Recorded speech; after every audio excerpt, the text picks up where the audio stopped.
Think you know what luxury means? What if I told you there was a world where women bathed in milk from 500 donkeys, where a single piece of jewelry could buy a palace, and where the pursuit of beauty could literally kill you?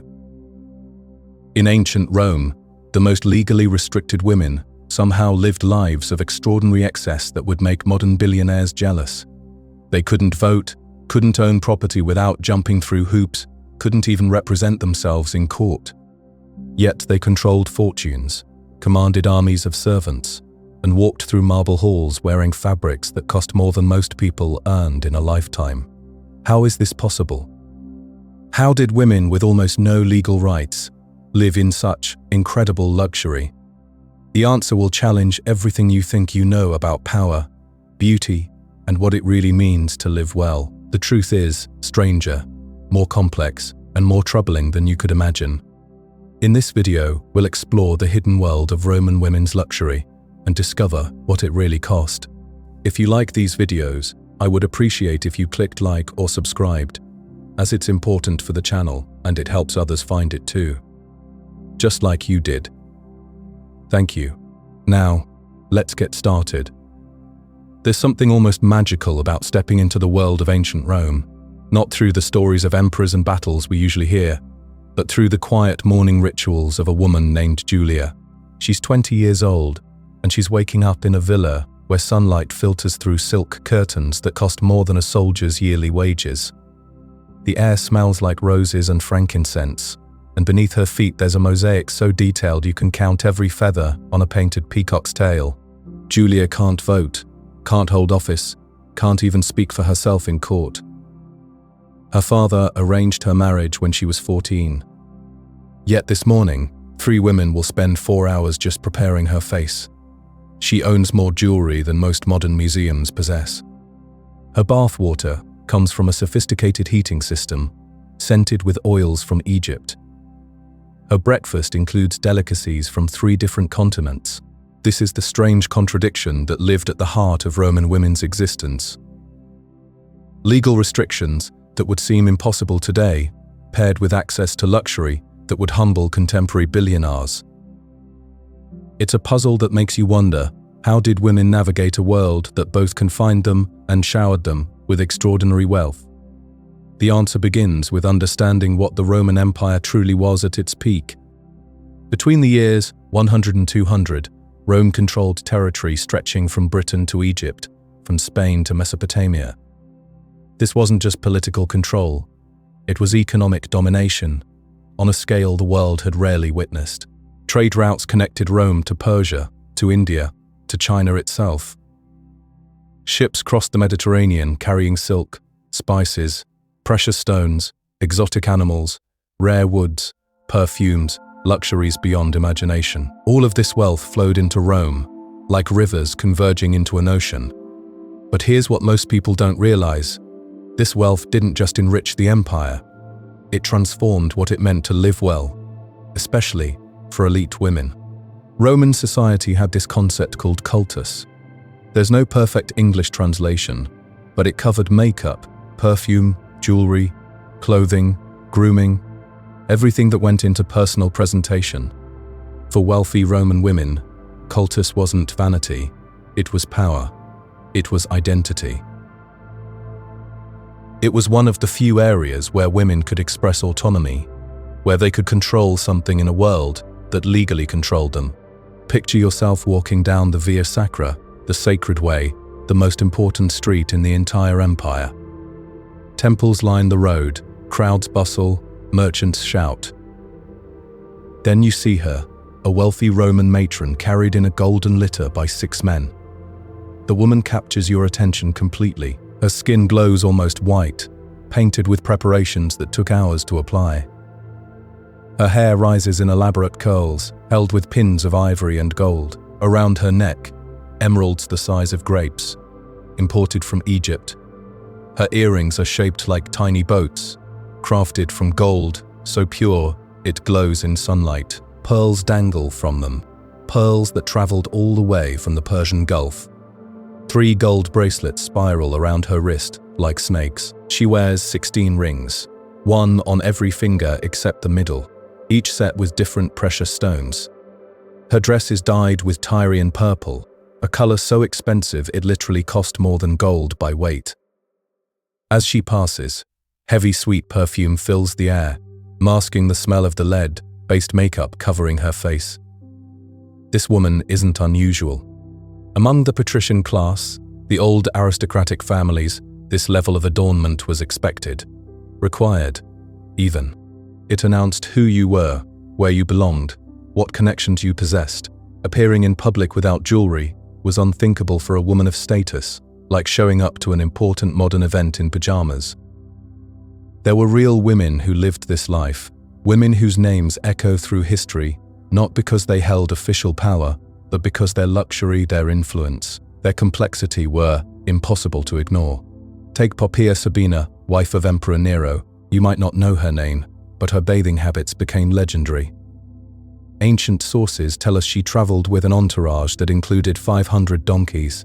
Why donkeys? Because Poppaea bathed exclusively in donkey milk. She believed it kept her skin soft and youthful. 500 donkeys, just for daily baths. The logistics alone are staggering. Think about the cost, the transportation, the care and feeding of all those animals. This wasn't just luxury. This was luxury raised to an almost absurd art form. Then there's the question of beauty routines that could literally kill you. Roman women used lead-based makeup to achieve that prized pale complexion. They didn't know lead was poisonous. They just knew it created the look they desired. The irony is haunting, women pursuing beauty through substances that slowly destroyed their health. But perhaps the most fascinating aspect is how these legally restricted women somehow held keys to extraordinary luxury. Think about it. A woman who couldn't represent herself in court might own estates worth fortunes. A woman who couldn't vote might influence political decisions through private conversations. A woman who couldn't hold office might control trade relationships through her personal connections. The pearl trade offers a perfect example. A single perfect pearl could cost more than a palace. These weren't just decorative objects, they were investments, status symbols, diplomatic gifts. Women who understood pearls, who could judge their quality, who knew their value, wielded real economic power, even within legal constraints. The morning routine of a wealthy Roman woman reveals this complexity beautifully. She might begin with oils imported from Arabia, massaged into skin by enslaved attendants who were themselves valuable property. Her hair would be styled with combs carved from precious woods, decorated with gold and gems. The pigments for her makeup came from across the known world, ground minerals from distant mountains, rare earths from exotic locations. Every element of her appearance told a story about Rome's vast reach, about trade networks spanning continents, about wealth flowing from conquered territories into private homes. She was, in a very real sense, wearing the empire itself. These women understood something profound about power. When legal avenues are closed, other paths open. Beauty becomes currency. Social connections become leverage. Private influence compensates for public exclusion. They turned their restrictions into a different kind of freedom, one measured not in political rights, but in silk curtains and emerald necklaces. The strangest part might be how normal all this seemed to them. Waking up surrounded by objects worth more than most people's entire lives, being attended by multiple servants, wearing clothes that traveled thousands of miles to reach their wardrobes. This was simply Tuesday morning in the life of a patrician woman. Yet underneath all this luxury lay real human complexity. These women fell in love, raised children, mourned losses, celebrated victories, just like anyone else. The difference was that their emotions played out against backdrops of unimaginable wealth. Their daily choices involved objects and experiences most people could barely dream of. The Roman Empire at its height created conditions unlike anything the world had seen before. Wealth concentrated in ways that seem almost fictional to us now, and women, despite legal limitations, found ways to claim their share of that wealth, to use it, to shape their lives around it, to turn luxury itself into a form of power that transcended the laws designed to constrain them. Picture yourself in ancient Rome, where power came in many forms. Some women understood this better than anyone. Take Poppaea, who discovered something remarkable about donkey milk. She believed this unusual liquid held the secret to perfect skin. Every single day, she would lower herself into a bath filled entirely with donkey milk, not just a little bit mixed with water, but pure donkey milk. The numbers behind this daily ritual are staggering. Poppaea kept 500 donkeys just for her bathing habits. Think about that for a moment. 500 animals, all producing milk, not for food, but for one woman's skincare routine. The cost must have been astronomical. The logistics, mind-boggling, but that wasn't even the end of her beauty experiments. She took that same donkey milk, mixed it with bread dough, and created what she called Papiana. This strange mixture would sit on her face all night long while she slept. Did it actually work? Nobody really knows. But here's the fascinating part. The wealthy women of Rome watched everything Poppaea did. They copied her obsessively, turning her bizarre beauty treatments into the must-have trends of their time. Then there was Valeria Messalina, a woman whose name was whispered in both admiration and scandal. She married Emperor Claudius, becoming his third wife, and she understood something crucial about the world she lived in. She collected jewelry like some people collect books. Her collections were so valuable, they needed guards, like state treasures locked away in vaults. The banquets she threw were legendary for their excess. Single evenings of entertainment that cost more money than entire provinces paid in taxes for a whole year. But Messalina wasn't just showing off. She had figured out a secret that many women of her era understood. In a world where women couldn't hold official positions, where they couldn't vote or run for office, luxury became something else entirely.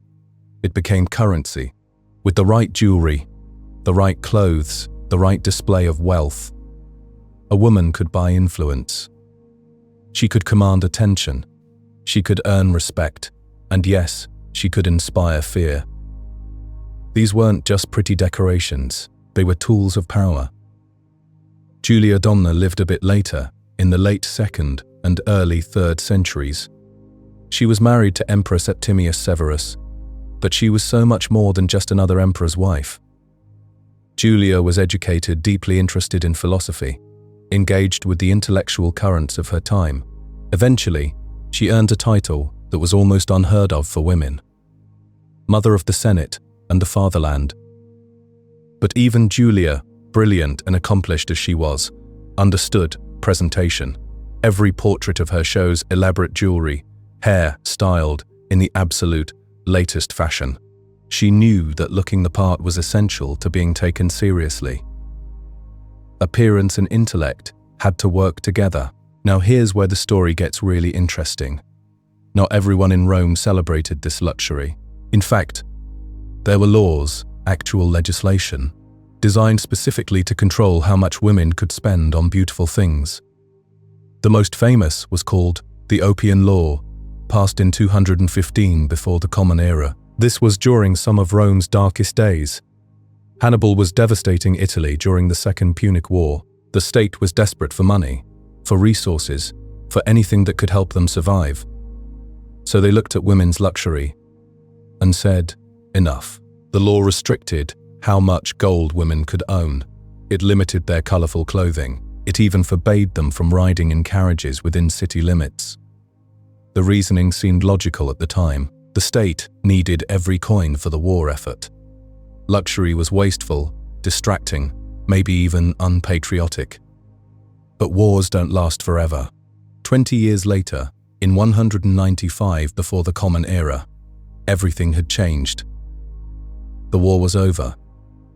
Rome was wealthy again, more prosperous than ever, and Roman women had reached their breaking point. They had lived under these restrictions long enough. What happened next sounds almost impossible for ancient Rome. The women took to the streets.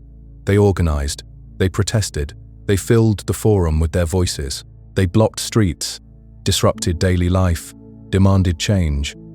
This was 2,000 years ago, In a society we often think of as completely dominated by men, male politicians fought back hard.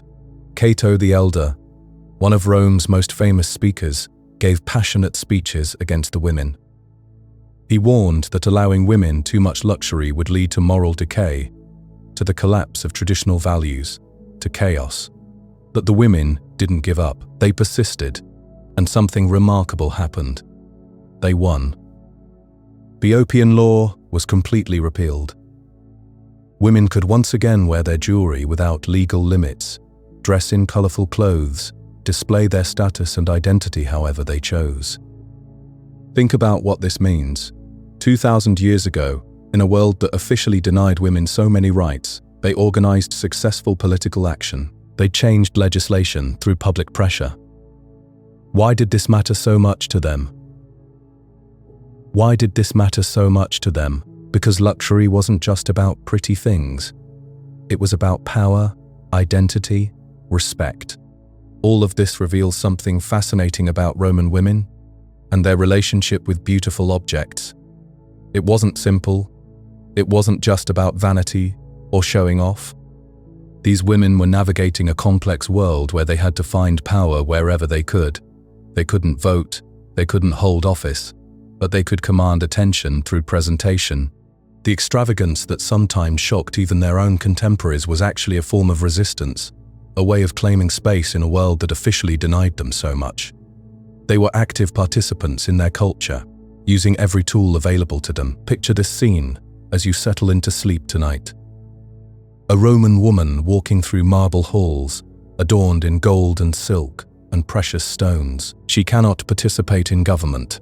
She cannot make laws, but she commands attention. She earns respect. She wields a certain kind of power that comes from understanding how to present herself in exactly the right way. Now let me take you somewhere even more intimate, behind closed doors that men never entered. It's early morning in a Roman villa, perhaps 6 o'clock by our modern way of counting time. You're about to witness something extraordinary, a beauty ritual that will consume the next 4 hours. 4 entire hours before breakfast, before the day truly begins, just to prepare one face. The room is warm from the heating system beneath the floor. Sunlight filters through high windows. A woman sits on a low stool, her face bare, her hair loose. Let's call her Claudia. She's 30 years old, married to a senator, and she has just woken up. Around her stand 3 enslaved women, specialists trained in the art of transformation. They're called cosmeta, and they're about to turn their mistress into the Roman ideal of beauty. But here's what you need to understand. This isn't optional. This isn't about having fun with makeup the way we might think of it today. This is about survival in a society where appearance determines everything. Where a woman's value gets judged constantly by how well she presents herself. Where looking the part means maintaining your family's status, your husband's reputation, your own fragile position in a ruthlessly competitive world. So what did Roman beauty actually look like? What ideal were they all chasing? Forget everything you know about modern beauty standards. Forget tanned skin, athletic bodies, bold, contemporary makeup. In Rome, pale skin was everything. Not just pale, but deathly pale, almost white. Why this obsession with paleness? Because pale skin sent a message. It meant you didn't work outside. It meant you didn't labor in fields like slaves or peasants. It meant you were wealthy enough to stay indoors, protected from the sun's rays. Pale skin was the ultimate status symbol, more valuable than jewelry. The body ideals were equally specific. Small breasts were preferred, even celebrated. Large breasts were actually mocked in Roman literature, seen as signs of old age or low social class. Wide hips were considered beautiful, suggesting fertility and health. Picture a woman named Claudia, waking up in her villa as the Roman sun filters through marble columns. She's wealthy, she's privileged, and she's about to begin a ritual that would horrify us today. But in her world, this is simply what beauty demands. The pursuit of perfect skin has always come with a price, and in ancient Rome, that price was often paid in poison. Roman women would literally coat their faces with white lead, a substance they called ceruse. Mixed with chalk, sometimes with tin, this deadly powder created the most flawless porcelain complexion you could imagine. It looked absolutely perfect, smooth as marble, white as moonlight, and it was slowly killing them. Lee doesn't announce itself as a killer. You see, it's patient, insidious, working quietly through the body over months and years. The women who painted their faces with this beautiful poison would have suffered headaches that never quite went away, memory that seemed to slip like water through their fingers, tremors in their hands as they aged. They knew it was dangerous too. Ancient doctors warned against it. Writers cautioned their readers, but the social pressure, the desperate need to meet impossible beauty standards, that was stronger than fear. Some historians believe these lead cosmetics created actual health crises among Rome's elite women. The great poet Ovid, yes, the same one who wrote about mythical transformations, he wrote an entire poem about cosmetics for women's faces. His recipes promised everything: smooth skin that would catch every man's eye, radiant complexions that would make other women jealous. One of his mixtures called for pale lupins, windy beans. That's what he called them, and white lead. All ground together with honey. But Ovid was unusual among Roman men, because he actually encouraged women to use cosmetics. Most male writers were absolutely savage about makeup. The poet Juvenal wrote mockingly about women who darkened their eyes, calling their beauty routines symptoms of moral decline. The philosopher Seneca complained that cosmetics made women immodest, essentially immoral. Even Cicero, the great speaker, famously declared that the right scent for a woman was no scent at all, criticizing the heavy perfumes they wore. And here's the circular madness of it all. Men created impossible standards for women's appearance. Those standards required ingredients that smelled absolutely terrible. Women covered the smell with layers of perfume. Then men complained about the perfume. You simply couldn't win. But let's return to Claudia's morning transformation. Before any of that deadly foundation could be applied, her face needed cleansing. A servant, called a cosmates, brings forward a bowl containing a mixture that would make your stomach turn. Sweat, collected carefully from sheep's wool, mixed with placenta, ground oyster shells, sulfur, and animal urine. Yes, you heard correctly.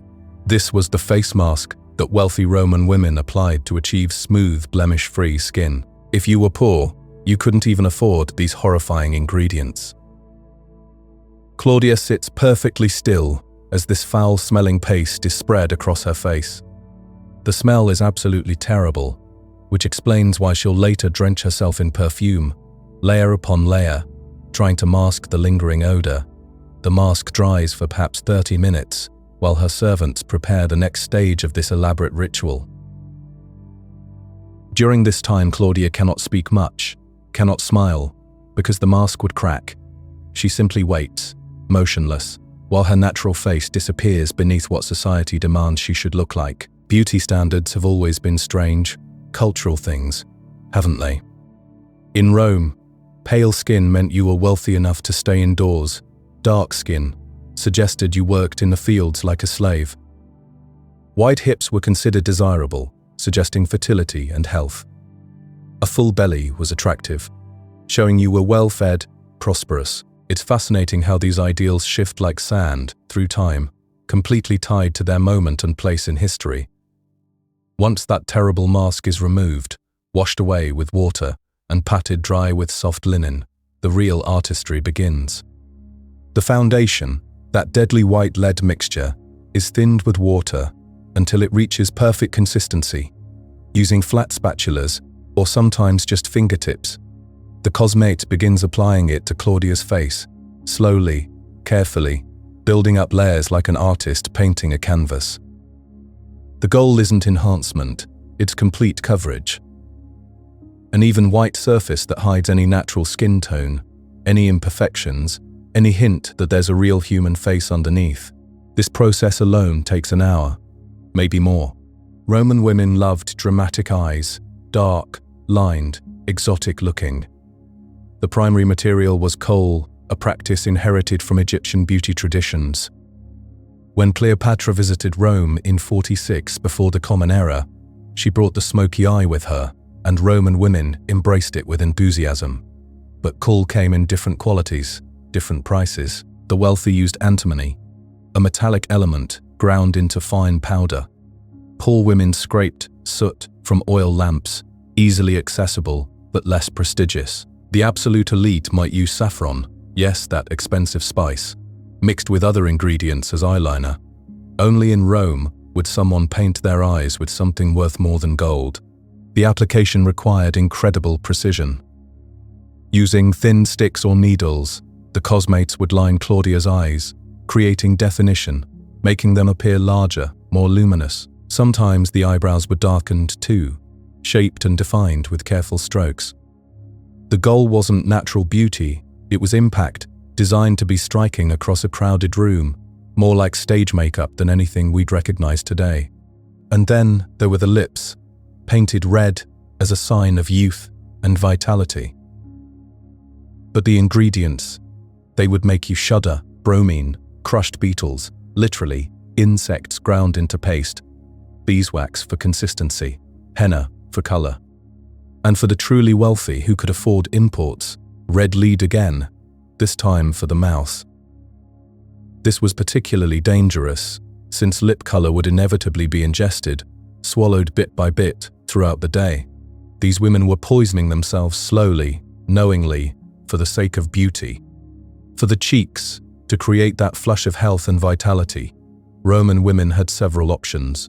The wealthy imported red ochre from Belgium, a naturally occurring iron oxide that produced beautiful, long-lasting color. Some used rose petals crushed into paste, others used wine dregs, the sediment from the bottom of wine jars, which gave a deep, rich flush to the skin. This entire process, from that horrifying face mask to the final touches of lip color, could take hours. Hours of sitting still while servants transformed a human face into something that met society's impossible standards. And at the end of it all, Claudia would look absolutely perfect by Roman standards, pale as marble, dramatic as a goddess, and slowly dying from the very beauty that made her socially acceptable. It makes you wonder, doesn't it, about the prices we're willing to pay for beauty, the lengths we'll go to fit impossible ideals. The Romans may have used lead and crushed beetles, but the fundamental human desire to transform ourselves, to meet expectations, to be considered beautiful by our society, that hasn't changed at all. Picture a Roman morning, the sun just beginning to warm the marble floors. Our Lady has spent hours achieving that perfect porcelain complexion. But now comes the heartbreaking truth. All that careful work, all those layers of white lead and vermilion, they won't last the day. In the sweltering heat of a Roman summer, makeup simply melted away. The carefully applied rouge would streak down cheeks like tears. The pristine white foundation would smear and run. Ancient writers, mostly men of course, found this endlessly amusing. They mocked women whose faces betrayed them at public gatherings. Imagine the cruelty of it all. You wake before dawn, spend 4 precious hours creating perfection, only to watch it dissolve in public. The poet Martial wrote scathingly about women whose makeup failed them. But what choice did they really have? Society demanded flawless beauty, yet the tools available were utterly inadequate. This is where we meet some truly remarkable women. Not the wealthy matrons applying makeup, but their cosmetae. These were enslaved women who possessed extraordinary skills. They knew every secret, every technique for achieving the Roman ideal of beauty. Their hands could work magic with crude pigments and primitive tools. The most talented cosmetae became incredibly valuable. They commanded high prices if sold, enjoyed positions of relative privilege within households. Their expertise was recognized, treasured, even if their personhood was not. They were artists trapped in bodies that society refused to see as human. Think about this paradox for a moment. Modern makeup artists often speak of empowerment, of self-expression, of confidence. Was Roman cosmetics the same experience, or was it something darker, more burdensome? Perhaps it was both. Yes, these beauty rituals were socially mandated, often criticized, sometimes genuinely dangerous. But they were also one of the few realms where women exercised real control. They chose their cosmete, selected their products, experimented with techniques, created trends. In a world that severely restricted women's lives, their morning beauty ritual belonged entirely to them. And despite all the male mockery, all the social pressure, all the practical difficulties, women persisted. They kept importing expensive pigments from distant lands. They kept spending those precious hours each day. Why? Because presentation was power. Because in a society that judged women almost entirely by appearance, you did whatever was necessary to survive and thrive, but this daily makeup routine was just the beginning. Underneath those carefully painted faces, Roman women waged a deeper, more personal battle against time itself. They developed an entire arsenal of skincare treatments, potions, masks, rituals, all designed to preserve and improve the skin beneath the cosmetics. Some of these treatments, modern science tells us, actually worked. Others were probably just expensive ways to damage your face. But the women who used them believed absolutely in their power. Consider Poppaea Sabina, wife of Emperor Nero. Born around 30 of the Common Era, dead by 65, supposedly killed by her own husband in a fit of rage. But before that tragic end, she lived a life of such extravagant beauty obsession that her name became legendary. Poppaea never bathed in water. Never. She bathed exclusively in donkey milk. Not just a splash added to her bathwater, but enough milk to fill an entire pool. The Roman naturalist Pliny tells us she traveled with 500 female donkeys specifically for this purpose. 500 donkeys. Wherever she went, they went. Imagine the logistics, the cost, the staff required to manage such an operation. It seems almost incomprehensibly wasteful. But here's the fascinating part. The Romans weren't entirely wrong about donkey milk. Modern analysis shows it has a composition remarkably similar to human breast milk. It's rich in vitamins, especially vitamin C. It contains proteins and fatty acids that genuinely benefit skin. It has anti-inflammatory properties. So when Poppaea bathed in her milk pools, was it pure superstition or actual skincare? Probably both. The milk likely did make her skin softer, smoother, more hydrated. But the extravagance, the 500 donkeys, the exclusivity, that was about power and status. This obsession with unusual skincare ingredients extended far beyond imperial wives. Wealthy Roman women smeared their faces with masks made from bread dough mixed with bodily fluids. They applied ashes from burned snails, believing in their restorative powers. They slept with their faces covered in strange concoctions that promised eternal youth. What drives someone to such extremes? What makes a person willing to try treatments that sound, to modern ears, completely insane? The answer lies in understanding how deeply appearance anxiety ran through Roman society. For women especially, beauty wasn't just desirable, it was essential. Your face determined your marriage prospects, your social standing, your family's future. In a world with no real concept of individual rights for women, your appearance became your currency, so they tried everything. Imported crocodile dung from Egypt at enormous cost, applied mulberry juice despite its temporary nature, even used red lead, knowing it was toxic because it was also effective. The willingness to risk actual poisoning reveals just how desperate the pursuit of beauty had become. This desperation created entire industries. Merchants specialized in importing exotic beauty ingredients from across the empire. Skilled cosmetics commanded premium prices for their expertise. Wealthy households budgeted enormous sums for their ladies' beauty requirements. And through it all, the irony remained. All this effort, all this expense, all this daily ritual, and still the makeup melted in the Mediterranean heat. Still, the carefully constructed faces betrayed their wearers at the worst possible moments. Yet, women persisted. Day after day, year after year, generation after generation. They passed down techniques, shared secrets, refined methods. They created a culture of beauty that was simultaneously empowering and oppressive, luxurious and burdensome.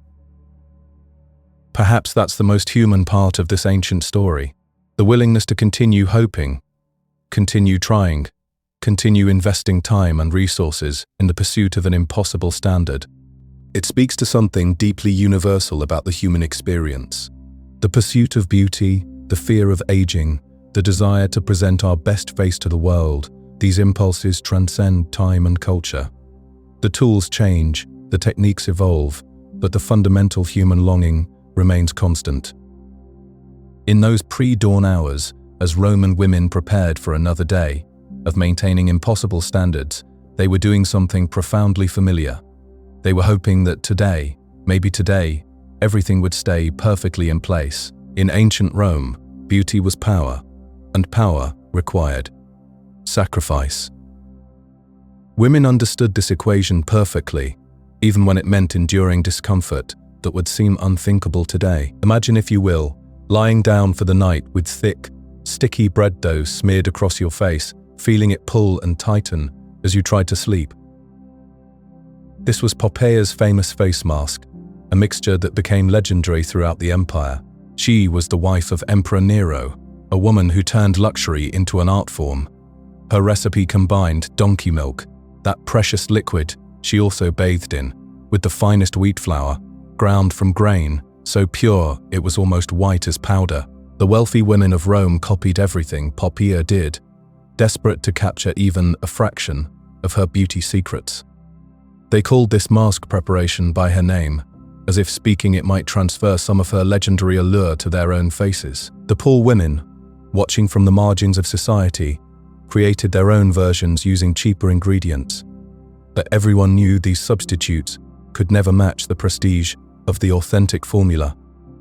Roman society feared aging with an intensity that bordered on terror. When girls were married off at 12 or 14, youth became the only currency that truly mattered for women. Every wrinkle represented a loss of value, a step closer to irrelevance, so the battle against time became desperate, creative, and sometimes dangerous. Swan fat emerged as one of the most coveted weapons in this war against aging. These elegant, graceful birds provided something precious when their fat was carefully rendered down and applied to delicate skin. The process was laborious, expensive, and therefore perfectly suited to demonstrate wealth and status. But there was science hidden beneath the luxury, even if Romans couldn't name it. Animal fats create protective barriers, locking moisture against the skin and temporarily smoothing those dreaded lines. For those who couldn't afford swan fat, goose grease offered a more accessible alternative. The Romans possessed an intuitive understanding that oils and fats were essential for maintaining soft, supple skin. They lacked our modern vocabulary of lipids and emollients, but their observations were remarkably accurate. Then there was lanolin, though they wouldn't have called it by that name. This waxy substance coats sheep's wool naturally, waterproofing the fleece against rain and weather. Roman women discovered that processing raw wool could extract this grease, which made an excellent base for creams and ointments. Even today, modern skincare products contain lanolin because its softening properties are genuinely beneficial. When we mentioned earlier how they used sheep's wool sweat in face masks, this lanolin was the treasure they were really seeking. Not every ingredient made sense, of course. Crocodile excrement found its way into various preparations, chosen not for any proven benefit, but because of magical thinking. If crocodiles possessed incredibly tough, durable skin, then surely products derived from these creatures might transfer that strength to human faces. The logic belonged to sympathetic magic rather than science, but expense and rarity made even useless ingredients desirable. Hormones don't respect historical periods, so Roman women faced the same skin problems we encounter today. Acne required treatment, and some of their remedies showed surprising wisdom. Barley flour, mixed with butter, created a paste that provided gentle exfoliation while moisturizing troubled skin. Ground lentils combined with honey offered another solution, and we now know honey possesses genuine antibacterial properties. But they also reached for lead, that toxic metal that seemed to solve problems while creating far worse ones. Lead did dry out skin and appeared to shrink blemishes temporarily, but its dangers were already known. Women continued using it anyway, because immediate cosmetic benefits outweighed distant health concerns in their calculations. Sun damage presented another challenge in a culture that prized pale skin above all else. Even careful women accumulated exposure from time spent in gardens or brief journeys outside.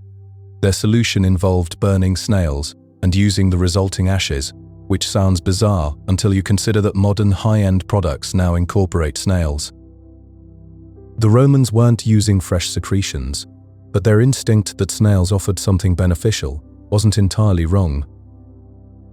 In 2003, archaeologists working near the Thames in London made an extraordinary discovery that brought us face to face with an ancient Roman woman's daily routine. They found a small cylindrical tin container, carefully sealed, measuring about 6 centimeters by 5 centimeters. Inside, a white cream had been preserved for nearly 2,000 years, still carrying its original pungent scent. But here's what made this find truly remarkable. Visible in the cream's surface were finger marks, the last traces of whoever had used this product. Some Roman woman living in Londinium had pressed her fingers into this container to scoop out cream, and those impressions survived across almost 2 millennia, creating a direct physical connection to her morning or evening beauty ritual. Scientific analysis revealed the cream's composition, and it held surprises. The base was animal fat, as expected, but mixed with starch for a powdery finish and tin for whitening effects. This tin ingredient never appears in surviving written recipes, which mention lead, chalk, and various other minerals, but never tin as a cosmetic component. Yet here was physical proof that someone had experimented with tin as a safer alternative to lead-based whiteners. The metal would have created the desired pale, opaque finish while potentially being less toxic than the more commonly documented ingredients. The container itself was made almost entirely of tin, a precious and expensive metal at that time, suggesting this cream belonged to someone of considerable wealth. This discovery reminds us that behind all the exotic ingredients and dangerous experiments, real women were making daily choices about beauty and self-care. They were problem solvers, willing to test new combinations and adapt traditional recipes. Some of their solutions worked remarkably well, while others caused harm they couldn't foresee or chose to ignore.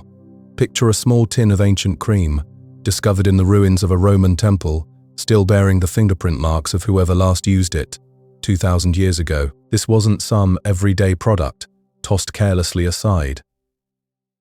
This was luxury skincare, the kind that came in expensive packaging, crafted with the finest ingredients available in the empire. The cream sat there in that temple precinct for centuries, waiting to tell its story. Maybe a woman had brought it as an offering to the gods, grateful for how beautifully it worked on her skin, or perhaps she simply dropped it during some temple ceremony, cursing under her breath as she watched her precious cosmetic disappear into the crowd.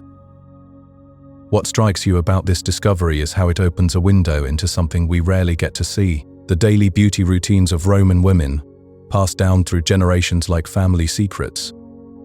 Mothers teaching daughters which ingredients worked best, wealthy mistresses sharing recipes with their slaves, who might then whisper those same formulas to other households across the city.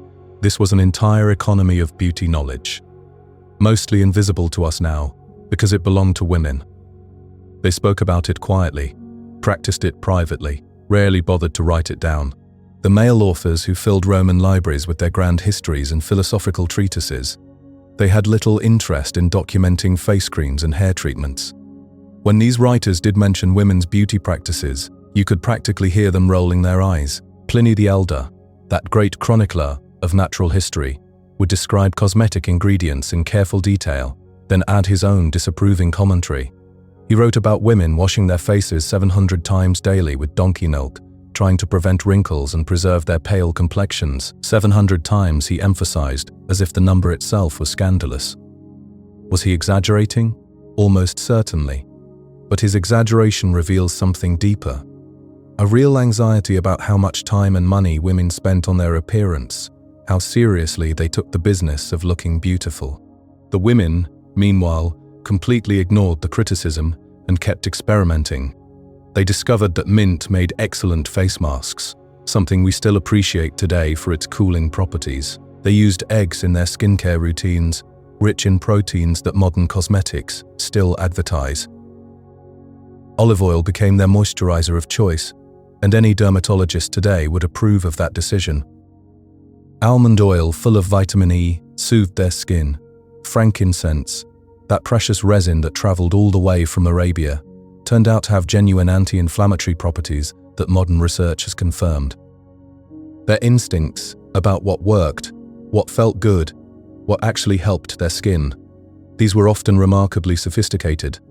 But the divide between rich and poor played out dramatically in the beauty world.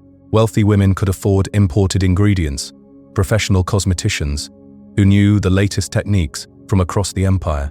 They had access to that precious frankincense, to antimony for darkening their eyes, to rouge made from expensive minerals. Poor women made do with wine dregs for coloring their cheeks, soot from oil lamps to darken their eyelashes, cheap local oils instead of exotic imports.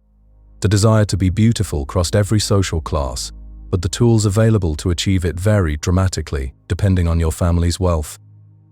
Here's what strikes you as both fascinating and a little heartbreaking about all this effort.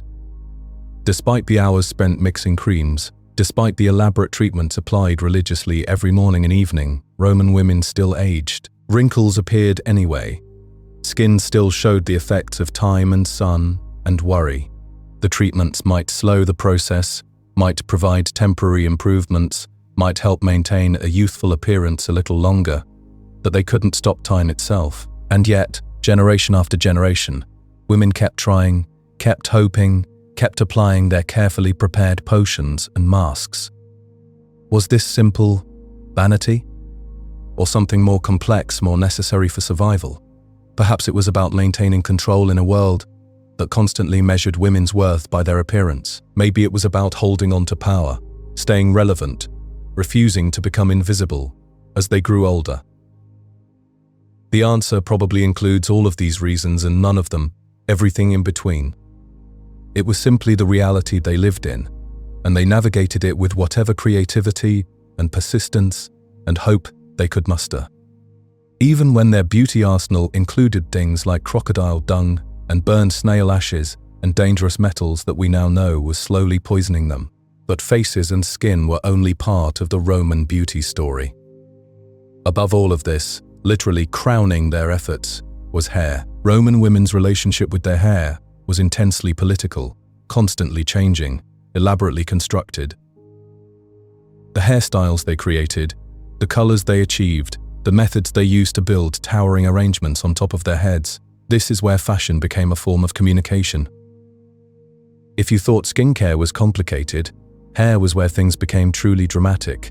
Fashion changed constantly. Imperial women set trends that rippled across the empire, and the pursuit of the perfect hairstyle could literally leave you bald from all the chemicals and heat treatments required to achieve it. Imagine standing in the Forum on a busy afternoon, watching the crowd surge around you. Senators debate in their togas, merchants call out their prices, children weave between the columns playing games. You start paying attention to the women passing by, particularly the wealthy ones carried in litters or walking with entire retinues of slaves. Something remarkable becomes clear as you watch them. You can date their portraits almost precisely, just by looking at their hair. That woman with the elaborate tower of curls, each ringlet positioned with mathematical precision, she's wearing the style from 20 years ago, from the reign of Trajan.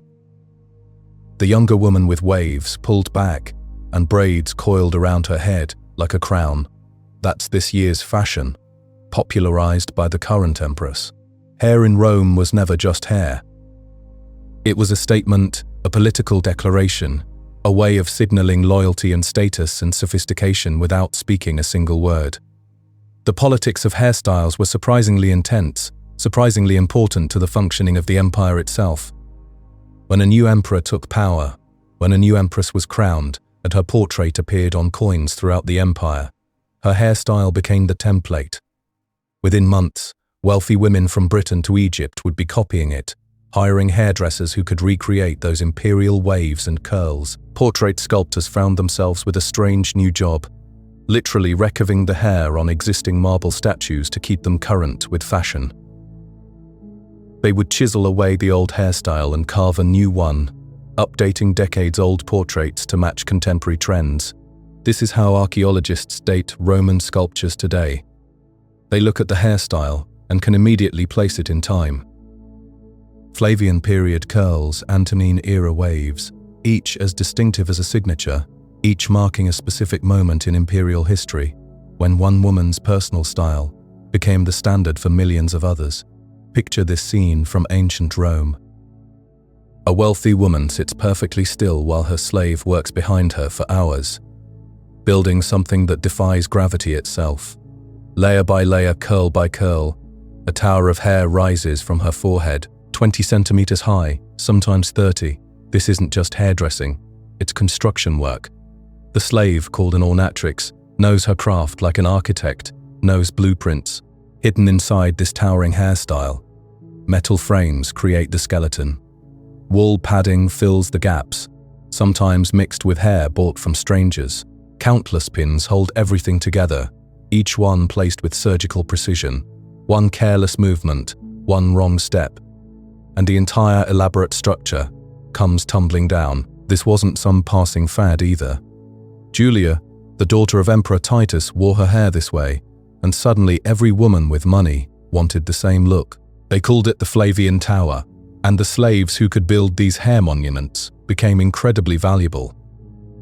The talented ones commanded prices that would make modern hairstylists weep with envy. But here's where Roman beauty gets really fascinating. Most Romans had the dark hair you'd expect from Mediterranean people, rich browns and blacks that caught the light beautifully. Yet fashion demanded something completely different. Blonde hair became the ultimate status symbol, golden and exotic, because it represented something Rome had conquered but couldn't quite possess. The blonde hair came from the barbarian tribes up north, the Germans and the Britons. These were people Rome had defeated in battle, yet their appearance fascinated Roman society. There's something almost poetic about it, how the conquerors became captivated by the very people they'd subdued. Blonde hair meant foreign mystery, unusual beauty, everything that dark Roman hair was not. So Roman women set about transforming themselves, and the methods they used were nothing short of medieval torture. The most popular technique started with beech trees, burned until only ash remained. This ash got ground into fine powder, then mixed with goat fat to create a paste. Picture spreading this mixture through your hair, then waiting, sometimes all night long, while the alkaline properties slowly ate away at your natural color. Did it work? Absolutely, you could achieve anything from light brown to golden blonde, depending on how brave you were and how long you could stand the burning sensation. But here's the catch that every Roman woman learned the hard way. This process destroyed hair from the inside out. The alkaline ash attacked the hair shaft, making it brittle and weak. Women who chased blonde perfection often found their hair breaking, thinning, sometimes disappearing entirely.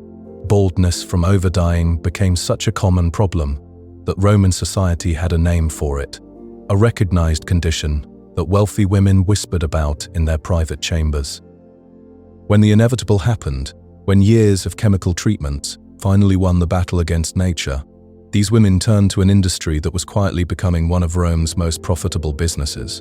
The wig trade stretched across the entire empire, a supply chain that would impress modern corporations. The finest wigs came from the same northern tribes whose natural blonde hair had started this obsession. Germania and Britannia provided the raw materials, real human hair in those coveted exotic colors that Romans couldn't grow themselves. Near the Temple of Hercules in Rome, hair merchants gathered like traders at a stock exchange. They sold complete wigs for women who'd lost everything, and smaller pieces, false braids and curls that could blend seamlessly with existing hair. Think about the logistics involved here. Someone in a Germanic village cuts her hair, maybe for money, maybe because she has no choice. That hair travels hundreds of miles to Rome, gets cleaned and processed and styled by skilled craftspeople, then sells for prices only the wealthy can afford. It was ancient globalization, driven entirely by vanity and fashion, connecting the furthest reaches of the empire through something as simple as human hair. The irony is almost too perfect. Roman women buying back the beauty of the people their armies had conquered. Not everyone chased blonde, though. Red hair offered another path to exotic beauty, associated with passion and foreign mystery. The process was much gentler, using henna, the same plant that decorated skin in distant cultures. Henna actually improved hair health while it changed the color, conditioning as it dyed, strengthening rather than destroying. Women who chose red were the smart ones, really. They'd grind dried henna leaves into powder, mix it with water, or sometimes wine, for deeper color, then apply the paste and wait. The results were beautiful, and their hair stayed strong and healthy. Meanwhile, their blonde-seeking sisters were literally pulling their hair out with those harsh alkaline treatments. For women wanting to go darker, to achieve a black deeper than their natural brown, the methods got creative. Antimony, the same substance used for eye makeup, could be mixed with animal fat and worked through the hair. Another recipe involved boiling cypress leaves with vinegar, then adding absinthe ash mixed with rose oil. Imagine the smell of that combination, cypress and vinegar and absinthe all soaking into your scalp. No wonder Roman women use so much perfume. Then there's the story of Emperor Commodus, one of history's most eccentric rulers. This man believed he was the reincarnation of Hercules, fought as a gladiator, which scandalized Roman society, and dyed his hair the brightest blonde imaginable. Sometimes he even dusted it with gold powder to make it shimmer in the light. Suddenly, Roman men found themselves in an impossible position. Hair dye had always been considered feminine and improper for men, but here was their emperor golden-haired and gleaming. Fashion-conscious aristocrats started quietly lightening their hair, using the same beech ash and goat fat treatments their wives had been using for years. The results were predictably disastrous. Men, completely inexperienced with hair treatments, overdid everything. Baldness among fashionable Roman men increased dramatically during Commodus's reign. The wig merchants near the Temple of Hercules suddenly found themselves with an entirely new customer base, selling hair pieces to men who'd never imagined they'd need them. Can you picture it? An entire gender abandoning centuries of grooming tradition because one powerful, eccentric man decided to go blonde. It says something profound about human nature, how quickly we abandon our principles when someone with enough influence shows us a different way. The tools involved in Roman hair care were works of art themselves. Hairpins weren't just functional, they were status symbols made from precious metals and decorated with gems. The wealthy owned dozens of them, each one designed to hold specific sections of these architectural hairstyles in place. There's something almost touching about it all, this ancient obsession with transformation and beauty. Roman women, living in the most powerful civilization the world had ever seen, still felt the need to become someone else, to literally change the color that nature gave them. They endured pain and damage and expense, all for the chance to look like the very people their empire had conquered. It makes you wonder what future civilizations will think of our own beauty rituals, our own desperate attempts to transform ourselves into something we're not. Perhaps they'll find our methods just as bizarre, just as fascinating, just as very human. Picture a world where getting ready each morning was more like preparing for battle, where every strand of hair needed to be perfectly placed, and where the wrong curl could literally result in violence. Roman women of wealth lived in this world every single day, surrounded by gleaming tools and enslaved specialists whose entire existence revolved around creating beauty. The wealthy didn't just use simple hairpins like you might imagine. They owned elaborate works of art, carved from ivory with intricate patterns that told stories. Some pins were made of pure gold, others sparkled with tiny gemstones, and silver ones were polished until they could catch light from across a room. These weren't hidden away, tucked discreetly into hair. They were meant to be seen, to flash and shimmer, to make people stop and stare at the sheer artistry woven into someone's hairstyle. Archaeologists have discovered hundreds of these pins in single locations, which tells us something remarkable. A fashionable Roman woman might need 50 or more pins just to hold one elaborate hairstyle in place. Imagine the weight of all that metal and decoration, the careful balance required, the hours of precise placement needed to create these towering works of hair architecture. Combs were equally important, but they revealed the sharp social divisions that ran through Roman society. The wealthy had combs carved from ivory, smooth and lustrous. The middle classes made do with bone, functional but less elegant. The poor used wood, simple and practical. Most combs were double-sided, with wider teeth on one side for working through tangles, finer teeth on the other for smoothing and styling every strand into place. Some combs were genuine works of art, with handles carved into animal shapes or scenes from mythology. Your comb was another way to display not just wealth, but taste, education, cultural sophistication. People would see it in your hair and know immediately what kind of person you were, what kind of resources you commanded. Then came the ribbons, the bands, the decorative elements that wove through hairstyles.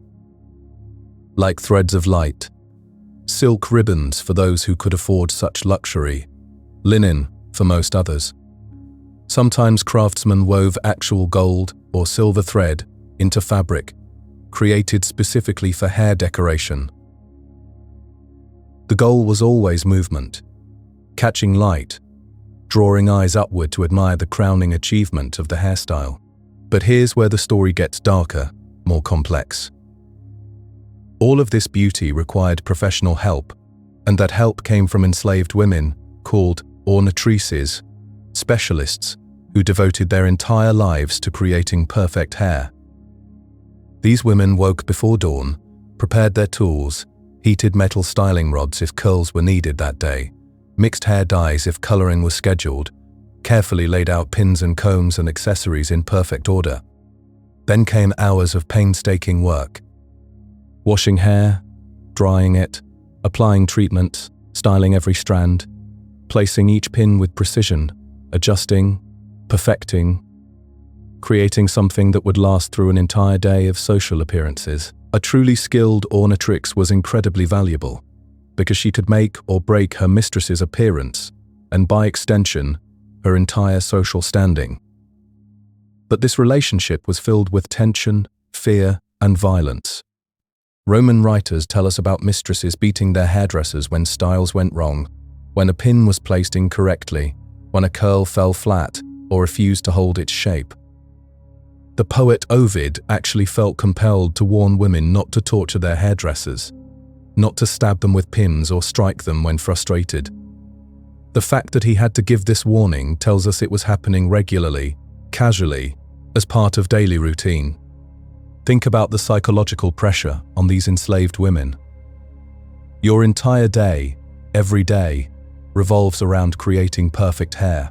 If you fail, you face physical punishment, pain, humiliation.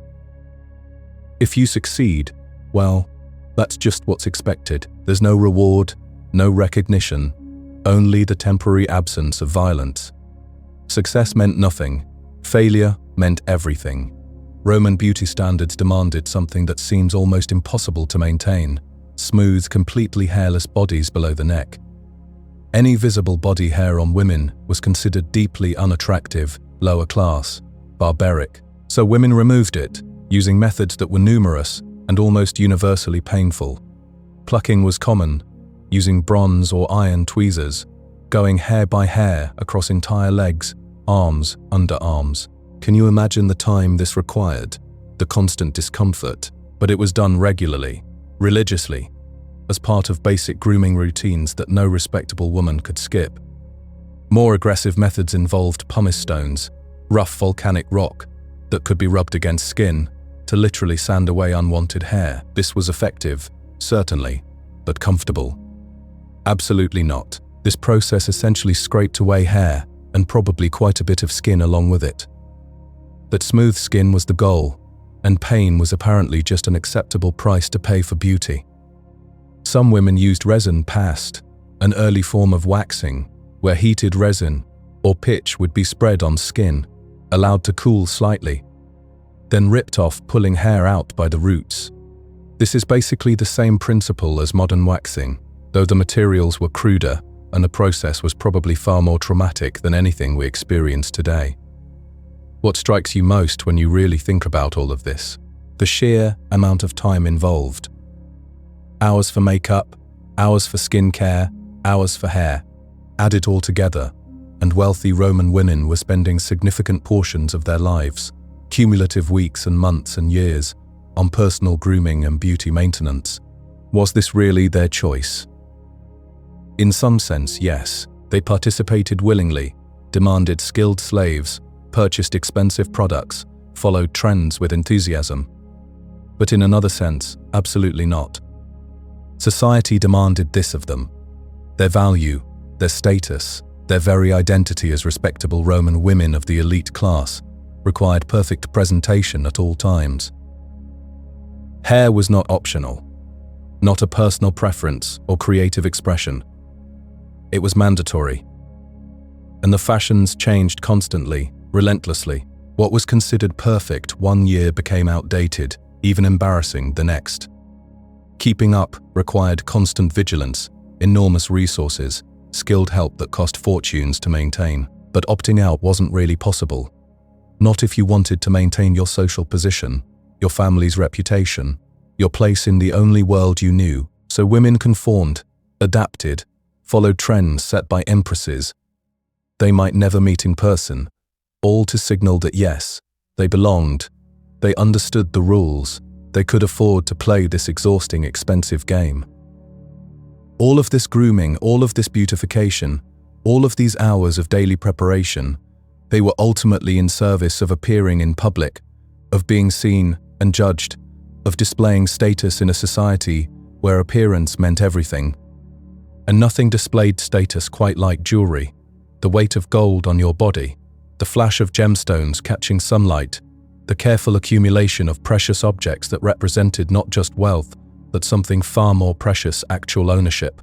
Roman women's relationship with jewelry was unique, legally protected in ways that almost nothing else in their lives was. While they might own little else outright, jewelry belonged to them completely, to buy, to sell, to treasure, to pass down through generations of daughters who would understand its true value. The ancient world held secrets about women and power that might surprise you. Stories hidden in the gleam of precious stones and the whisper of gold chains.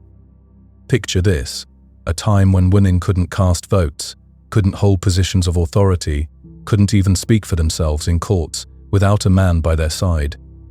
Yet there was one realm where they could exercise true control, one space where their choices mattered completely. Their jewelry wasn't just decoration, it was their decoration of independence, their quiet revolution worn on their skin. Imagine yourself in a bustling Roman market in the year 46 before our Common Era. The air is thick with the scent of spices and the chatter of merchants hawking their wares. Through this chaos walks Julius Caesar, the most powerful man alive at that moment, his eyes scanning the jewelry stalls with unusual intensity. He's searching for something extraordinary, something worthy of someone very special in his life. His gaze falls upon a single pearl, sitting like a captured moon in a merchant's palm. This isn't just any pearl, mind you. It's massive, lustrous, perfectly round, carried across vast deserts and treacherous seas from the distant Persian Gulf. The merchant quotes his price, 6 million sesterces.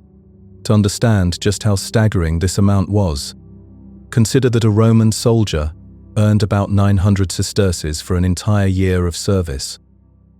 This one pearl cost more than 6,600 years of a soldier's wages. In today's money, we're talking about hundreds of thousands, possibly millions of dollars.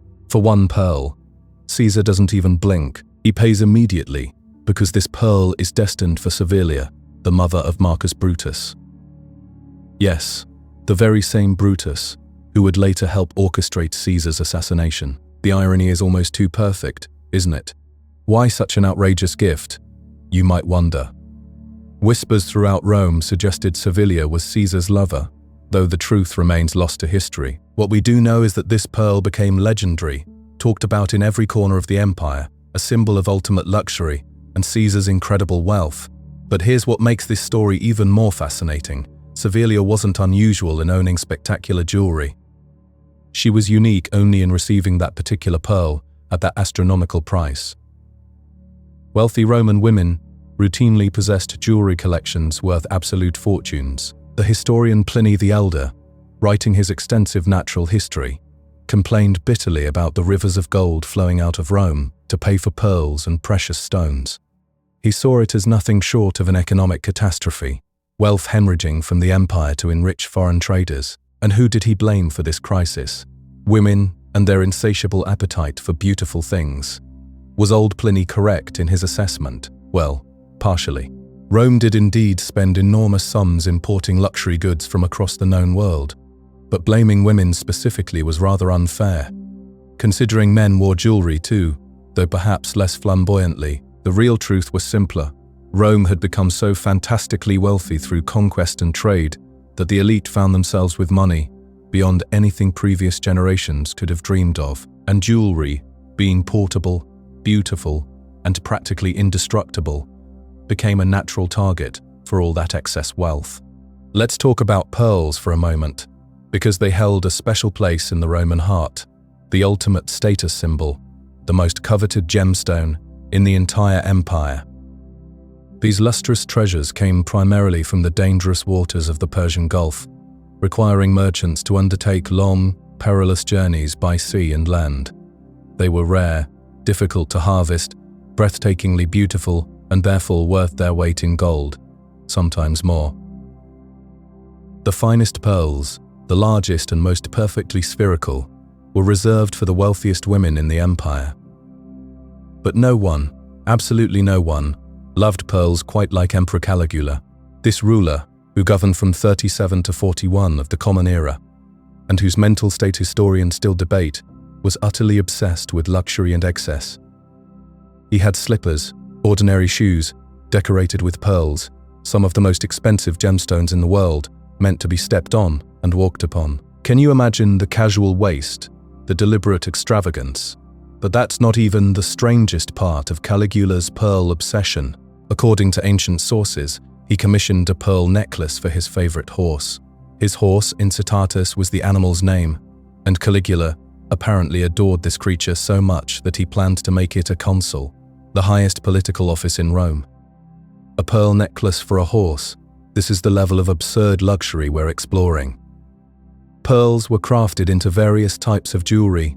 The earrings held particular appeal. There was a specific style called cretalia, which translates roughly as rattles. These were earrings made from clusters of large pearl beads that would actually create noise when the wearer moved her head. A gentle rattling sound that announced her presence drew attention to her wealth. Can you picture it? Earrings designed not just to catch the eye, but to catch the ear, announcing your arrival with every turn of your head. The literal sound of wealth, tinkling softly in the air around you. But pearls were merely the beginning of Rome's gemstone obsession. Emeralds commanded enormous respect, considered especially beautiful and valuable by Roman standards.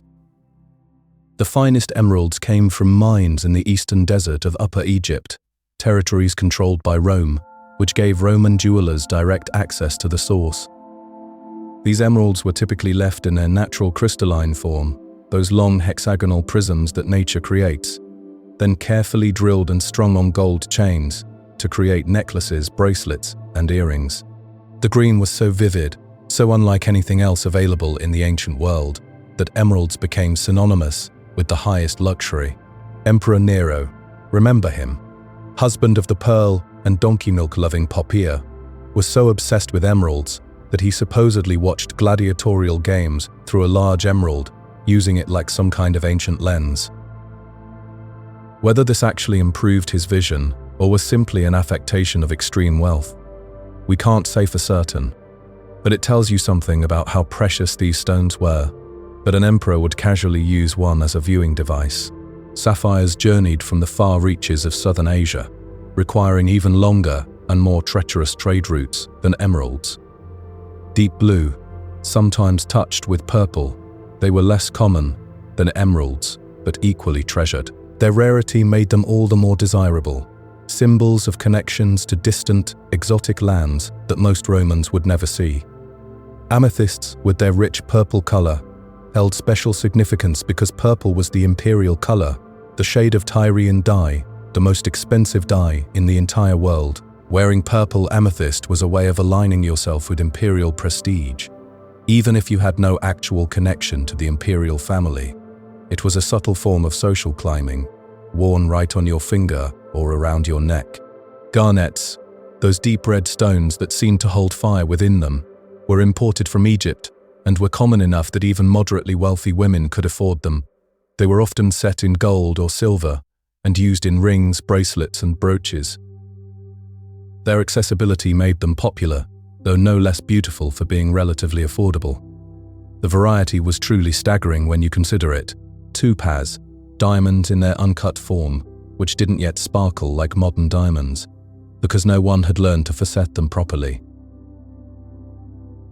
Moonstone with its ethereal glow, onyx with its dramatic black and white bands, jasper in its earthy tones, lapis lazuli from distant Afghanistan, bringing that incredible deep blue color that had been prized since ancient Egyptian times. And then there was amber, called the gold of the north, a substance that fascinated Romans like few others. Amber came from the Baltic Sea region, from what we now call Poland, Lithuania, and Latvia. It required a dedicated trade route stretching thousands of kilometers from those northern seas, down through Germanic territories, into Roman lands. This route became so important, so well established and heavily traveled, that history knows it as the Amber Road. The demand for this fossilized tree resin was absolutely insane. Pliny the Elder recorded that during Nero's reign, a Roman knight, a member of the wealthy equestrian class, would travel vast distances just to secure the finest amber specimens. Romans were enchanted by amber's warm golden color, but even more by the insects and plant matter, sometimes trapped within it, tiny windows into an ancient world, preserved forever in golden crystal. This obsession with jewelry and precious stones reveals something profound about human nature, doesn't it? In a world where so much was uncertain, where political fortunes could change overnight, where wars could destroy cities and empires, jewelry offered something precious, permanence. These small, beautiful objects could be hidden, could be carried, could survive when everything else fell apart. They were security and beauty wrapped into one small, gleaming package. For women especially, living in a society that gave them so few legal rights, jewelry became their banking system, their insurance policy, their way of storing value in a form they could control completely. No man could vote away their pearls, no law could strip them of their emeralds. These treasures were theirs, absolutely, in a world where very little else was. There was something almost magical about amber in ancient Rome, the way it caught light and held it warm and golden, like trapped sunshine. A single Roman knight, just an ordinary member of the wealthy class, once traveled all the way to the distant northern shores on a mission that sounds almost mythical today. His job was simple: collect amber, but the results were extraordinary. He returned with so much amber that they decorated an entire gladiatorial stadium with it. Picture that for a moment, an entire stadium gleaming with golden resin. The logistics alone must have been staggering. This wasn't just about beauty, though amber certainly had that warm honey-colored glow that caught everyone's eye. The Romans believed amber could heal, that it could protect against evil, that it brought good fortune to whoever wore it. Mothers would slip amber beads around their children's necks like tiny shields against the world. Wealthy women wore amber not just because it made them look beautiful, but because they genuinely believed it made them safer, healthier, luckier. Gold itself was treated with an almost religious reverence. When it came to purity, Roman goldsmiths rarely worked with anything less than 18-karat gold, which meant their jewelry was at least 75% pure gold. This wasn't because of laws or regulations, it was simply expected. If you sold inferior gold and word got out, your reputation crumbled like old parchment. Buyers trusted that what they purchased was genuine, and goldsmiths took enormous pride in meeting those expectations. The techniques these craftsmen developed were breathtaking in their complexity. Filigree work involved twisting thin gold wires into delicate lace, like patterns that seemed to float on the surface of jewelry. Granulation meant attaching tiny, perfect spheres of gold to create texture and depth. These weren't mass-produced trinkets, they were individual works of art that happened to be made from precious metal. When a wealthy Roman woman prepared for an important social gathering, getting dressed became an elaborate ritual of display. She would slide rings onto her fingers, 2 on each finger of both hands, except mysteriously the middle finger stayed bare. That meant 16 rings total. Can you imagine the weight of all that gold and those gemstones? The way her hands would catch and scatter light with every gesture. Earrings were essential, and Roman women typically wore one elaborate pair at a time, though their jewelry boxes might hold dozens of options. The fashionable shape was boat-like, often hollow to keep them from being too heavy. Decorated with pearls or intricate goldwork, these earrings were designed to be noticed, dangling past the jawline, impossible to ignore. Necklaces offered endless possibilities for creativity and display. Some women preferred simple chokers that sat at the base of the throat, made of linked gold or carefully matched beads. Others chose dramatic pieces with large gemstone pendants or multiple strands worn together for maximum impact. The most elaborate necklaces combined different colored stones with gold and carved cameos, those tiny stone portraits that told stories or displayed faces. Bracelets adorned both wrists, sometimes several on each arm, creating a symphony of metal and stone. The snake bracelet was particularly popular, a solid gold serpent that spiraled around the arm with no clasp, held in place by its own spring-like tension. Other bracelets were hinged and secured with tiny pins, or made of flexible chains that moved like liquid gold. Even the practical elements of dress became opportunities for luxury. Fibulae, those brooches that held clothing together, were crafted from gold and decorated with gemstones or enamel work. You needed them anyway to keep your robes properly draped, so why not make them as beautiful and expensive as possible? But there were strict social rules about what respectable women could wear. Anklets, for instance, were absolutely forbidden. They were associated with prostitutes and dancers, women whose reputations were already questionable. A respectable married woman who wore ankle jewelry risked serious social consequences. You could cover yourself in gold rings and massive pearl earrings, but ankle decoration was somehow scandalous. The Porticus Margaritaria was Rome's ultimate luxury shopping destination, a covered arcade on the Via Sacra where specialized merchants called Margaritarii sold pearl earrings, precious jewelry. The name literally meant pearl portico, and it was here that the wealthiest women in the empire came to browse, to commission custom pieces, to see the latest treasures imported from India or Egypt, or the distant Persian Gulf. We know about these pearl merchants because 18 inscriptions mentioning their profession have survived, mostly concentrated around that same prestigious street. These weren't just shopkeepers, they were members of professional guilds that regulated their trade and maintained their standards.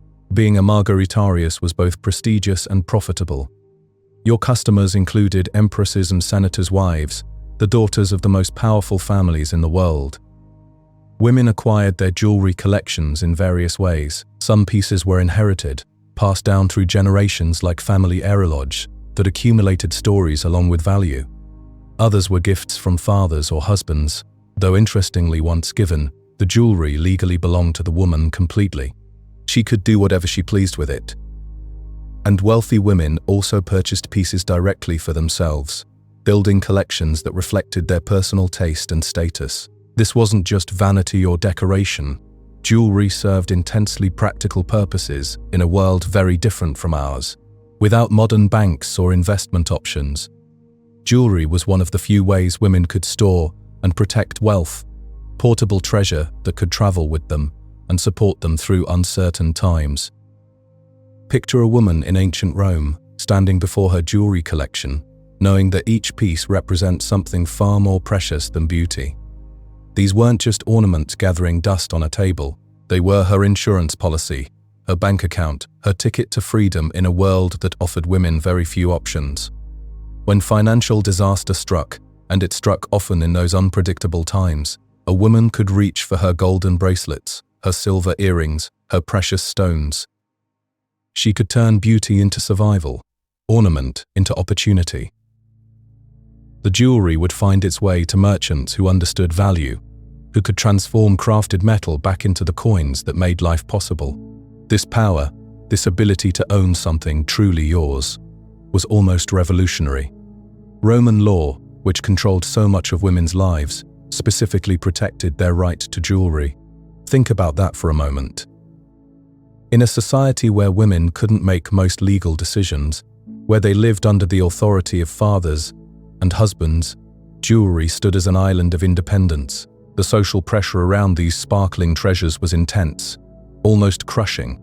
Appearing in public without proper adornment could destroy a reputation as thoroughly as any scandal. Women studied each other's jewelry, like generals studying enemy formations, calculating worth, measuring status, understanding exactly where they stood in society's complex hierarchy. Some men complained, of course. They called it vanity, wasteful spending, evidence that women had lost their way. But perhaps they understood the truth better than they admitted. Jewelry gave women power, and power has always made some people uncomfortable. This economic independence through beauty extended far beyond personal security. Historical records tell fascinating stories of women using their jewelry collections to influence politics, to rescue family members from dangerous situations, to fund causes they believed in. A ruby ring might become a bribe that saved a husband's career. A golden necklace could transform into the ransom that brought a son home safely. That even the most spectacular jewelry, even the most precious gems, couldn't compare to one material that literally caused economic chaos across the Roman world. Silk from distant China created such desire, such financial madness, that emperors tried to ban it entirely. Imagine holding the most expensive fabric you've ever touched, then multiplying that cost beyond all reason. Silk in Rome wasn't expensive the way we use that word casually today. It was expensive in the way that caused governmental crisis, expensive in the way that historians blamed for economic collapse. The year 301 brings us Emperor Diocletian desperately trying to control wild inflation through his famous edict on maximum prices. This comprehensive document set legal limits on hundreds of goods across the empire. 1 kilogram of raw silk, according to this imperial decree, could legally cost up to 4,000 gold coins. A skilled worker might labor for 160 days to afford that single kilogram of raw material, which still needed to be woven and sewn before anyone could actually wear it. The journey of silk to Rome reads like an ancient adventure story. Chinese artisans guarded their secrets carefully, maintaining a monopoly that made them extraordinarily wealthy. Romans had no idea how silk was actually made. They imagined it grew on trees, some mysterious plant fiber from the distant east. The reality of silkworms, mulberry leaves, delicate cocoons, and careful thread extraction remained hidden for centuries. Silk traveled roughly 8,000 kilometers to reach Roman markets, passing through countless hands along the famous Silk Road. Merchants in China sold to intermediaries in Central Asia, who transported the precious cargo westward, through Persia, through various empires, each middleman taking profit, until finally the silk reached Roman territory through ports in Syria or Egypt. This journey could take years, and every step added tremendous cost. By the time silk appeared in Roman shops, only the absolutely wealthiest citizens could afford it, yet they bought it eagerly, desperately, despite economic warnings, despite laws attempting to limit its use. Why such obsession? Because silk was unlike anything else in the Roman world. It was smooth beyond imagination, so fine it appeared almost transparent, light as air but with a luster that made the wearer seem ethereal, otherworldly. Wearing silk meant wearing fantasy itself. This created moral panic among conservative Romans. Male authors were absolutely beside themselves about women wearing silk. Seneca the Elder wrote scathingly about silk garments, claiming they didn't hide the body, didn't preserve decency, couldn't even be called proper clothing because they revealed everything beneath. He was horrified by the sheerness, the way silk draped and moved, calling it immoral, immodest, evidence of declining virtue. Multiple Roman writers joined this chorus of complaint, but their protests proved utterly powerless against the allure of silk. Women continued buying it, wearing it, treasuring it. Despite the astronomical cost, despite the moral condemnation, despite imperial attempts at regulation, there's something beautifully human about this ancient luxury obsession, this willingness to spend impossible amounts for beauty that transcends practicality. In silk, we see the same desires that drive fashion today, the same longing for transformation, for becoming something more extraordinary than everyday life allows. There's something almost magical about how a simple piece of fabric could shake the very foundations of the world's most powerful empire. Picture ancient Rome at its height, marble columns gleaming in the Mediterranean sun, senators debating in togas, and somewhere across the vast distances of Asia, silkworms spinning threads that would eventually cause Roman moralists to lose their minds completely. You see, silk arrived in Rome like a beautiful poison. It came from so far away that most Romans had no idea how it was made. Some thought it grew on trees, others believed it was combed from mysterious animals in distant lands. The reality, of course, was stranger than fiction, tiny creatures creating something so precious that it would drain the Roman treasury, one gorgeous gown at a time. The fabric itself was unlike anything Romans had ever seen. When silk moved in sunlight, it seemed to glow from within, catching light in ways that made the wearer appear almost supernatural. But here's where things got interesting, and why the old Roman men started pulling their hair out. Silk was remarkably transparent, not just a little see-through, but genuinely revealing in ways that scandalized traditional society. Roman women, however, seemed to find this transparency feature rather than bug. They wore their silk with confidence, perhaps even enjoying the shocked expressions of conservative senators who watched these living, breathing fashion statements glide through Roman streets. The fabric moved like liquid light, revealing glimpses of skin, suggesting rather than showing, creating an effect that was far more provocative than simple nudity ever could be. The Senate, being full of concerned older gentlemen who worried about the moral fiber of society, decided to take action. They passed an actual law forbidding men from wearing silk. Think about that for a moment. The most powerful legislative body in the known world spent time debating whether Roman men could wear a particular fabric. The reasoning was that silk was too feminine, too soft, too luxurious for proper Roman masculinity. Interestingly enough, they didn't dare pass a similar law for women. The senators weren't stupid. They knew that trying to take silk away from Roman women would create a rebellion that would make barbarian invasions look like minor inconveniences. Women wanted their silk, women could afford their silk, and women were going to wear their silk regardless of what dusty old legislators thought about it. But beyond all the moral hand-wringing and fashion policing, there was a much more serious problem brewing. Every yard of silk that entered Rome represented gold and silver flowing out of the empire. The math was simple and terrifying. Romans were trading away their actual wealth for beautiful cloth that couldn't be used as currency, couldn't fund armies, couldn't build roads or act with. A man named Pliny the Elder, who spent his time calculating such things, estimated that Rome was losing 100 million sesterces per year to the silk trade. In today's terms, we're talking about billions of dollars worth of precious metals flowing eastward to China and the various merchants who controlled the trade routes. Critics called it economic suicide, wrapped in pretty colors. They compared the situation to a drug addiction, wealthy Romans unable to resist, despite knowing the harm it caused to the empire's financial stability. The irony was perfect. The same people who conquered nations and built monuments that would last millennia couldn't resist a fabric that felt nice against their skin. Yet, even silk wasn't the ultimate luxury fabric in Rome. There was something even more precious, more restricted, more symbolically powerful than the finest Chinese silk. Purple, but not just any purple, a specific shade that would make grown emperors weep with joy and commit murder to protect.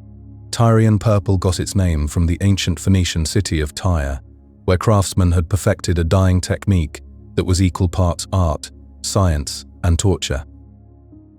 The dye came from sea snails, thousands upon thousands of them, harvested from Mediterranean waters by people whose job was basically underwater farming with a focus on mollusks. Each tiny snail produced only a few drops of the precious fluid, which meant that creating enough dye for even a small garment required slaughtering vast quantities of these creatures. The process was so labor-intensive that it makes modern luxury goods look like bargain shopping.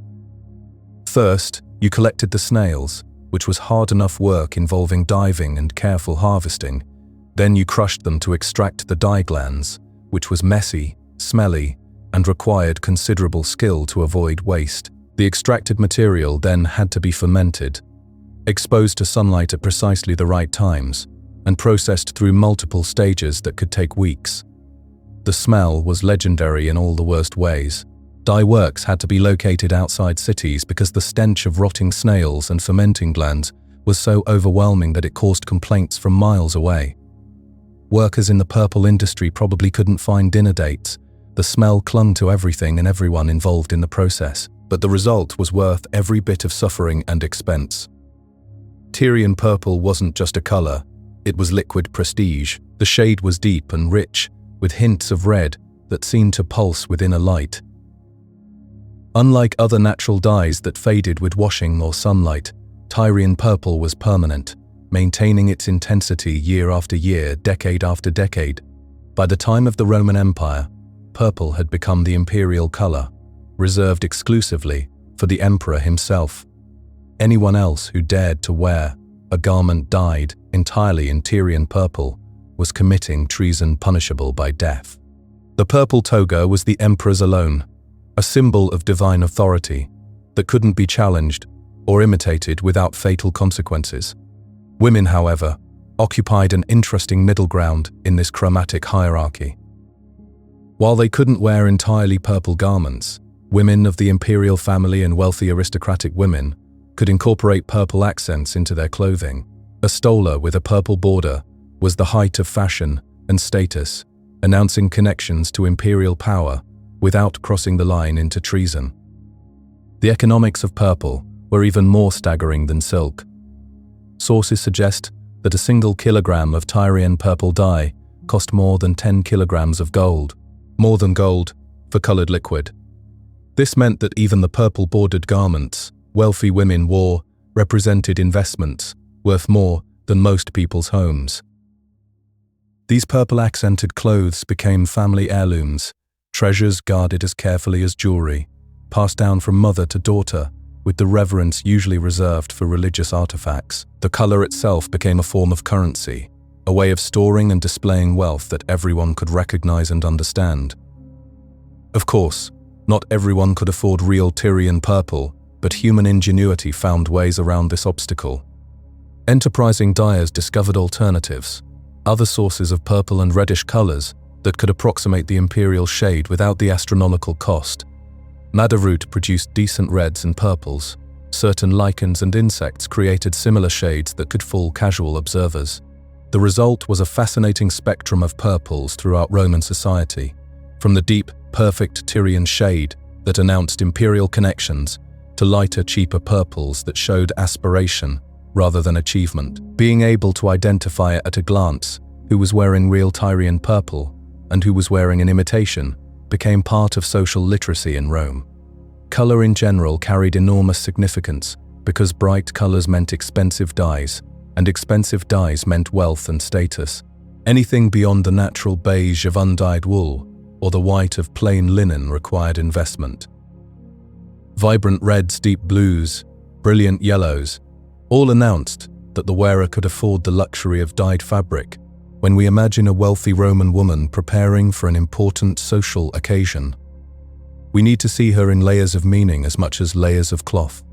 First came the basic undergarments of simple linen, practical and invisible. Then the stola, that long tunic that marked her as a respectable married woman, reaching to her feet with sleeves or shoulder pins, often made of fine wool or linen, possibly incorporating silk elements for the truly wealthy. The stola featured the instata, that crucial decorative border around the hem that separated respectable women from others. For the wealthy, this border might be embroidered with gold thread or dyed with precious purple, each thread representing not just money, but social position and family connections. Over the stola came the pala, the woman's version of the toga, though far more practical and beautiful. This large rectangular shawl wrapped around the body in elaborate folds, draped over one shoulder, pulled across to create cascading fabric that required genuine skill to arrange properly. The pala was where wealthy women really displayed their textile luxury, using their finest fabrics, brightest colors, most expensive dyes.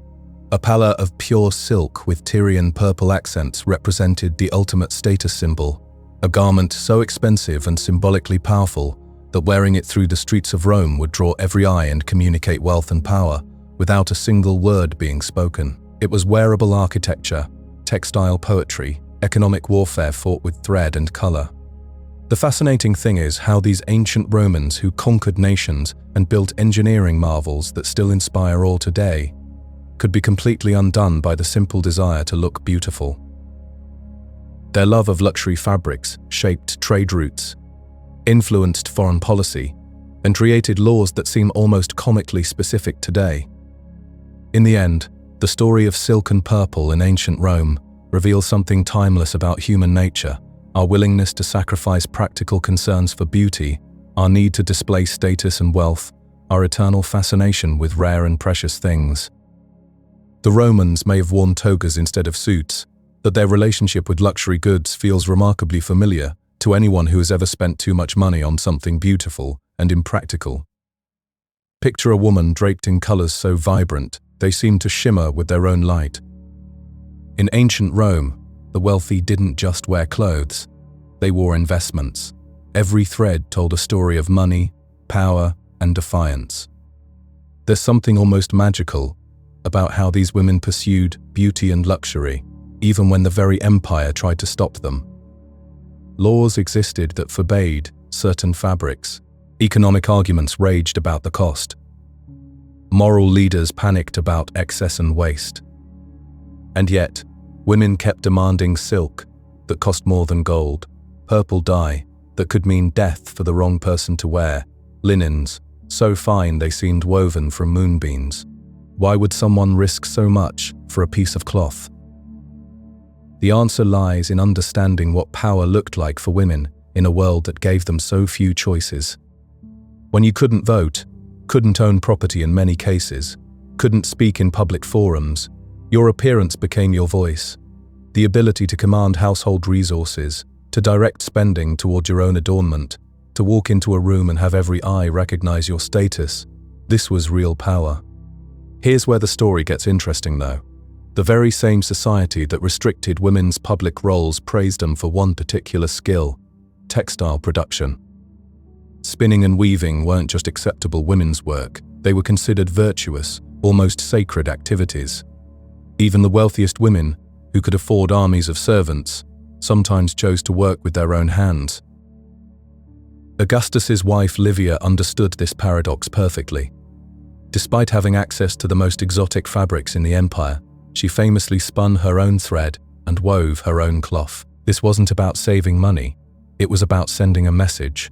She positioned herself as the ideal Roman matron, embodying traditional values while surrounded by unprecedented luxury. Most wealthy women, though, they weren't making political statements about virtue.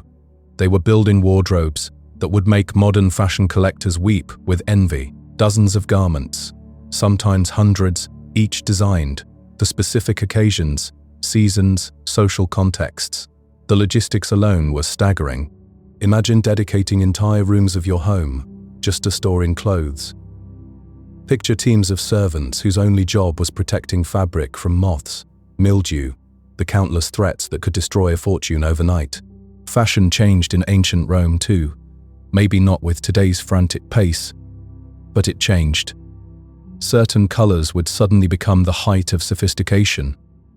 Sleeve styles evolved subtly, but importantly. The way women draped their outer garments shifted with the seasons of taste. A wealthy Roman woman's morning routine could take hours.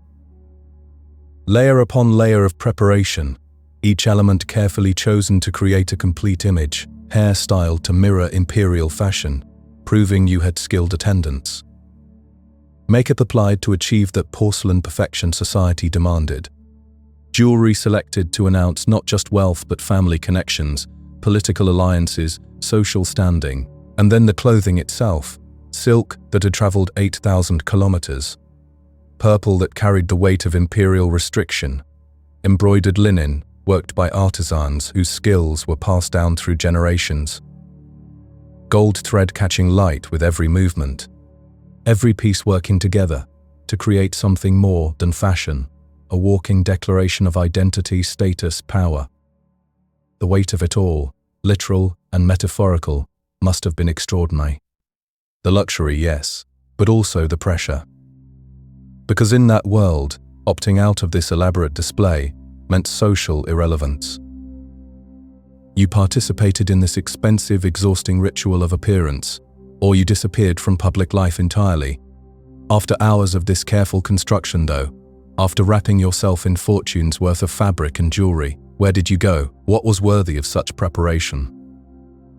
Often, the answer was surprisingly simple. You went to bathe.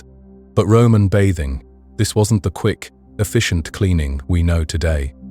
This was an art form, a social institution, a luxury experience that could consume entire afternoons.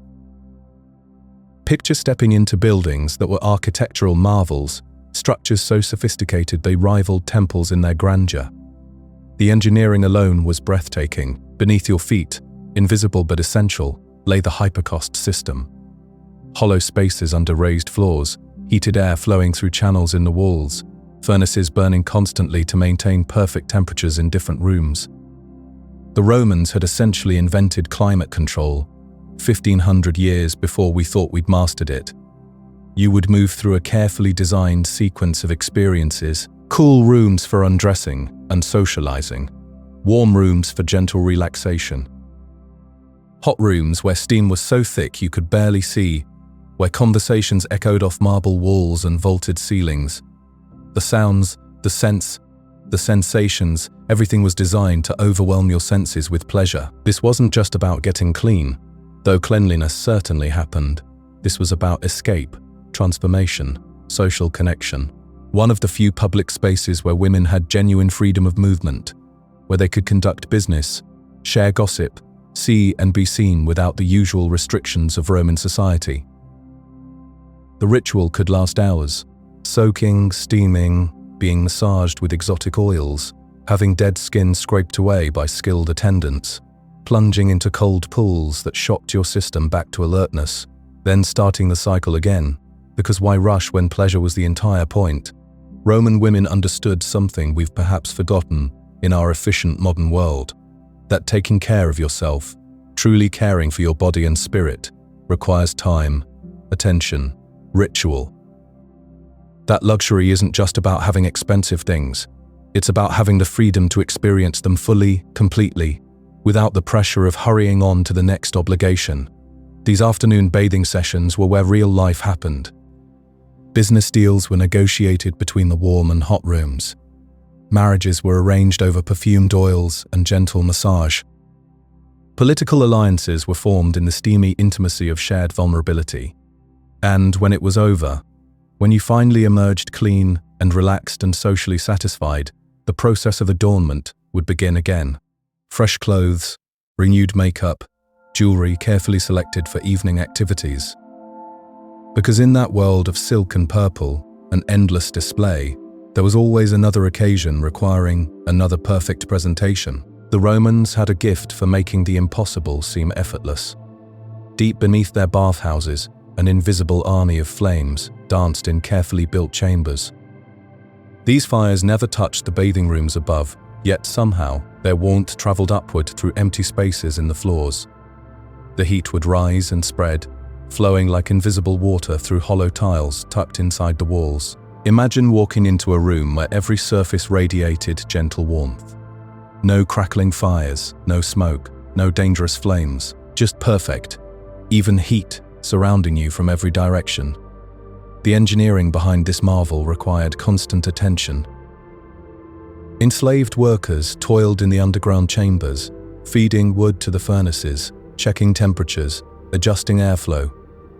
Their hidden labor made possible the luxury that Romans came to see as essential to civilized life. These bathhouses weren't just places to get clean. They were temples to a very specific ritual, a ceremony of temperature that Romans believed held the key to health and strength. The sequence was sacred in its own way. First, you endured intense heat. Then, you eased into moderate warmth. Finally, you shocked your body with cold. Hot, warm, cold. This wasn't just tradition, it was medicine. Modern science has caught up with ancient Roman wisdom in some ways. Research suggests that moving between hot and cold water might actually boost circulation, strengthen immune responses, even improve mood. Perhaps those long-ago bathers understood something we're only now rediscovering. The human body, it seems, thrives on gentle extremes. Your journey would begin in a room called the Apoditerium. Here, the ritual of transformation started. You'd remove your everyday clothes, your jewelry, all the markers of your outside life. Attendants would take your possessions, becoming temporary guardians of your worldly goods. Some bathers wrapped themselves in light cloth, others embraced complete nakedness. The question of who wore what and when tells a fascinating story about Roman society itself. In the early days of the Republic, men and women bathed separately. Different buildings, different hours, different worlds. But as Rome grew more confident, more cosmopolitan, these boundaries began to blur. Men and women shared the same pools, the same heated rooms, the same social spaces. For some Romans, this felt natural, unremarkable. For others, it represented the end of civilization as they knew it. Conservative voices raged against mixed bathing. They saw it as evidence that Roman morals were crumbling, that the empire was losing its way. These critics wrote passionate condemnations, warning that shared nudity would lead to adultery, corruption, social collapse. But their protests couldn't stop what had become a beloved custom. Romans, it seemed, valued their communal bathing more than the concerns of moral guardians. The reality was probably more complex than either supporters or critics admitted. Different bathhouses attracted different crowds, maintained different standards. Some were respectable family establishments. Others had reputations as places where business deals mixed with pleasure, where the line between relaxation and more intimate encounters became quite thin. Prostitutes did work in some bathhouses, and romantic connections certainly formed in a warm, relaxed atmosphere. When Christianity began spreading through the empire, religious leaders added their voices to the chorus of criticism. Clement of Alexandria, writing in the late 2nd century, condemned mixed bathing as shameless and sinful, but even Christian disapproval couldn't entirely end the practice. The pull of warm water and social connection proved stronger than religious prohibition. Once properly prepared, you'd enter the caldarium, the heart of the bathing experience. The heat would hit you like a wall, thick and enveloping. Temperatures could reach 40 or even 45 degrees Celsius. Steam filled the air, making everything soft and dreamlike. Large basins of heated water lined the walls, and a central pool usually dominated the room. You might immerse yourself completely, or simply sit on the heated floors and let the warmth do its work. The goal was to open your pores, to begin cleansing through heat and sweat. Attendants moved through the steam like helpful ghosts, offering services, pouring water, helping bathers in and out of pools, providing cloths for wiping away perspiration. This is where one of Rome's most distinctive inventions came into play. The strigil, a curved bronze blade shaped almost like a question mark, became as essential to bathing as soap is to us. Before entering the caldarium, your skin would be covered with oil. Olive oil was most common, though wealthy bathers might choose exotic scented preparations imported from Egypt or distant Syria. The oil would be massaged thoroughly into your skin, creating a coating that would mix with sweat and heat to pull away dirt and dead skin cells. After sufficient time in the caldarium, an attendant would use the strigil to scrape away this mixture. The curved blade would glide along your skin, removing the oil and everything it had collected. It might sound uncomfortable, even barbaric to modern ears, but Romans found it deeply satisfying and effective. The strigil became so central to bathing culture that it appeared constantly in art, was buried with wealthy Romans as grave goods, became a symbol of civilization itself. To own a fine strigil was to participate in one of Rome's defining customs. From the intense heat of the caldarium, you'd move to the tepidarium, the warm room. This transitional space offered relief from extreme temperature while maintaining comfortable heat. Here, you might rest on benches, chat with friends, allow your body to adjust gradually. The tepidarium was perhaps the most social of all the bathing rooms, a place designed for lingering, for conversation, for the gentle pleasure of community. Then came the frigidarium, the cold room, and with it the final shock of the bathing sequence. Here you'd find unheated pools, basins of cold water, sometimes even pools supplied directly from cold springs or aqueducts. After the heat of the caldarium, plunging into cold water was genuinely shocking, a jolt that left bathers gasping and invigorated. Not everyone embraced the cold plunge. Some Romans preferred to end their bathing experience warm and relaxed, but many considered the frigidarium essential, the perfect conclusion to the hot, warm, cold progression that they believed strengthened the body and spirit. The entire bathing experience could stretch for hours, not because cleaning took that long, but because bathhouses offered so much more than just baths.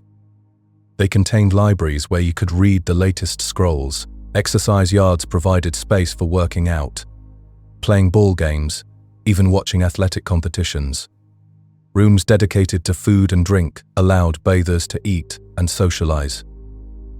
Spaces for massage, beauty treatment, hair removal, and countless other personal services made bathhouses into comprehensive wellness centers. These were community centers, entertainment venues, health spas, and social clubs all rolled into one magnificent institution. For women especially, bathhouses provided something rare and precious in Roman society: legitimate public space. Roman women were generally expected to remain at home or appear in public only with clear purpose and proper protection. But bathhouses were different. Here, women could spend time freely, socialize with other women, relax without male supervision. This freedom was significant in a society that otherwise limited women's public lives. In the warm, steamy rooms of the bathhouse, women could meet friends, conduct business negotiations, exchange information, form alliances that might be impossible elsewhere. The bathhouse represented Roman civilization at its most confident and inclusive. Here, social barriers softened in the democratic embrace of warm water and shared ritual. Rich and poor, citizen and foreigner, men and women, all participated in the same ancient dance of heat and cold, oil and water, solitude and community. Picture yourself stepping into a world where bathing was never just about getting clean, where every splash of water carried the weight of civilization itself. The Romans believed that if you didn't bathe regularly, you simply weren't Roman at all. It was that fundamental to their identity, that essential to what separated them from the barbarians beyond their borders. Now, imagine the logistics of heating massive quantities of water for pleasure alone. Forests disappeared to feed the furnaces. Countless trees sacrificed so wealthy Romans could soak in steamy luxury. But environmental concerns belonged to a future they couldn't imagine. For them, bathing represented progress, refinement, everything that made life worth living. The time investment was extraordinary. really. A proper bathing experience could stretch for 4, 5, even 6 hours. This wasn't a quick rinse and rush. This was theatre, performance, a lifestyle choice that demanded dedication and resources most people simply couldn't afford. The largest bathhouses defied belief in their sheer scale.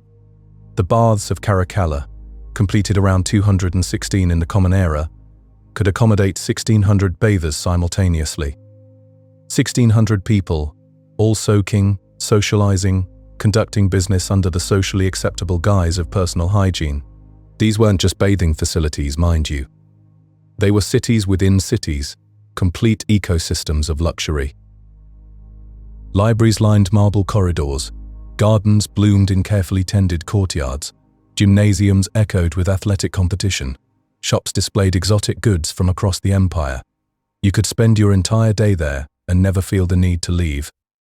The wealthy arrived with entourages of enslaved attendants carrying precious oils, custom towels, rare perfumes, specialized scraping tools called strigils. The poor made do with whatever basic supplies the bathhouse provided, or simply went without, but everyone was there together, mixing in the steamy democracy of shared water. Some bathhouses catered exclusively to women, offering precious hours of freedom from male oversight. Others maintained separate sections or designated women-only hours.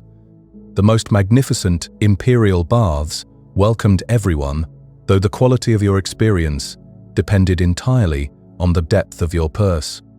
Pricing varied dramatically across the city. Some establishments charged modest fees accessible to most free citizens. Others maintained exclusivity through expensive admission. Occasionally, wealthy patrons or ambitious politicians would sponsor free bathing days, buying popularity one luxurious soak at a time. For wealthy women, bathing became pure passive pleasure. They never scraped their own skin with those metal strigils, never poured their own water, never twirled themselves dry. Every sensation was orchestrated by others, allowing complete surrender to comfort. Massages with scented oils followed, then lotions, hair grooming, makeup application. The bathing ritual blended seamlessly into broader beauty practices that consumed hours of every day. Then came Cleopatra, seventh of that name, Queen of Egypt, arriving in Rome as Julius Caesar's guest, some whispered his lover, in 46 before the Common Era. She brought Egyptian beauty secrets that simultaneously fascinated and scandalized Roman society. That dramatic smoky eye makeup we associate with ancient glamour, elaborate perfume combinations, complex skincare routines, and most famously, those legendary milk baths. Egyptian royalty had long bathed in milk, believing it preserved youthful skin indefinitely.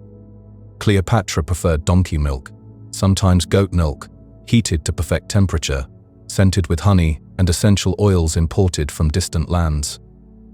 When Romans witnessed these exotic practices, reactions divided sharply between intrigue and dismissal.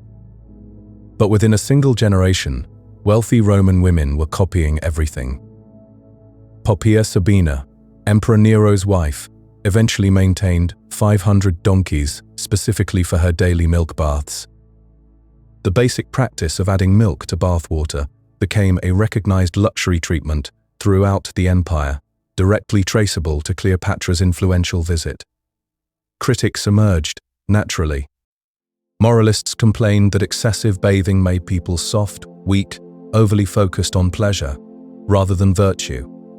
They romanticized earlier, supposedly simpler times when Romans bathed less frequently, and were therefore tougher, more morally upright. The reality was that Romans had always valued cleanliness, but the scale and luxury certainly increased as imperial wealth expanded dramatically.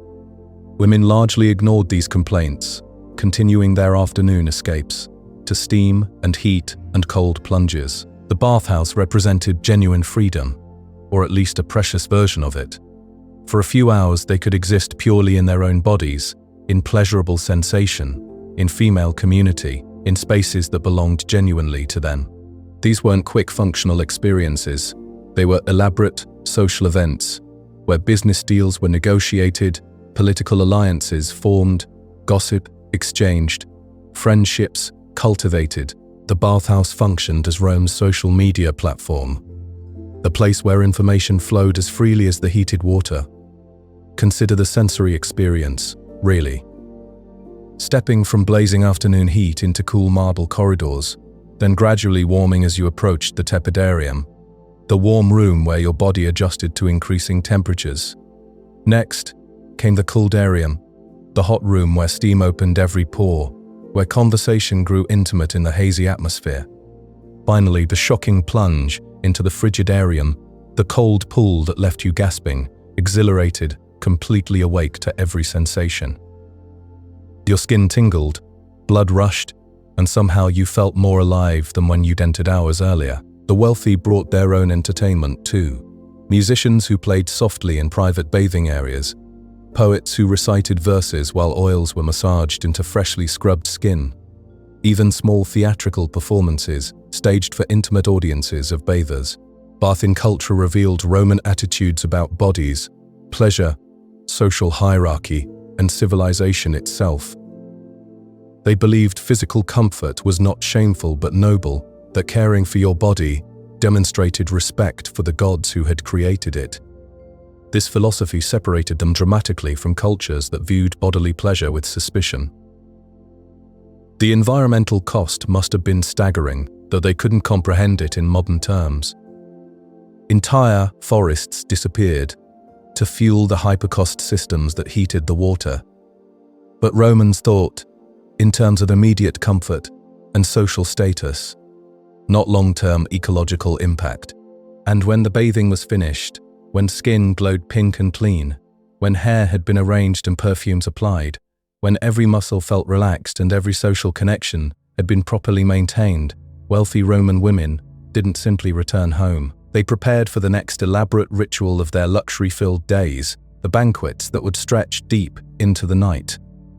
These weren't casual dinner invitations, scratched hastily on wax tablets. They were calculated political and social events disguised as meals, where attendance mattered, where alliances formed over exotic foods from 3 continents, where Roman women, uniquely among ancient cultures, reclined alongside men as acknowledged participants in the empire's most important conversations. Picture a Roman evening unfolding slowly, like layers of silk being peeled away, one by one. The entertainment at these grand feasts could take your breath away, or leave you wishing you could disappear into the elaborate frescoes on the walls. Sometimes, the spectacle turned darker.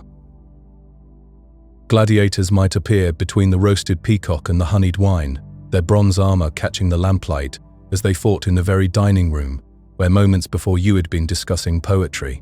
Blood on marble floors, while guests continued reclining on their ivory-inlaid couches, nibbling imported oysters from Britain. These weren't casual dinner parties, you see. Every single detail whispered about power, about where you stood in the great web of Roman society. The way you arranged your silk-trimmed palla as you settled onto your couch, that told a story. Which couch you were assigned, that told an even bigger story.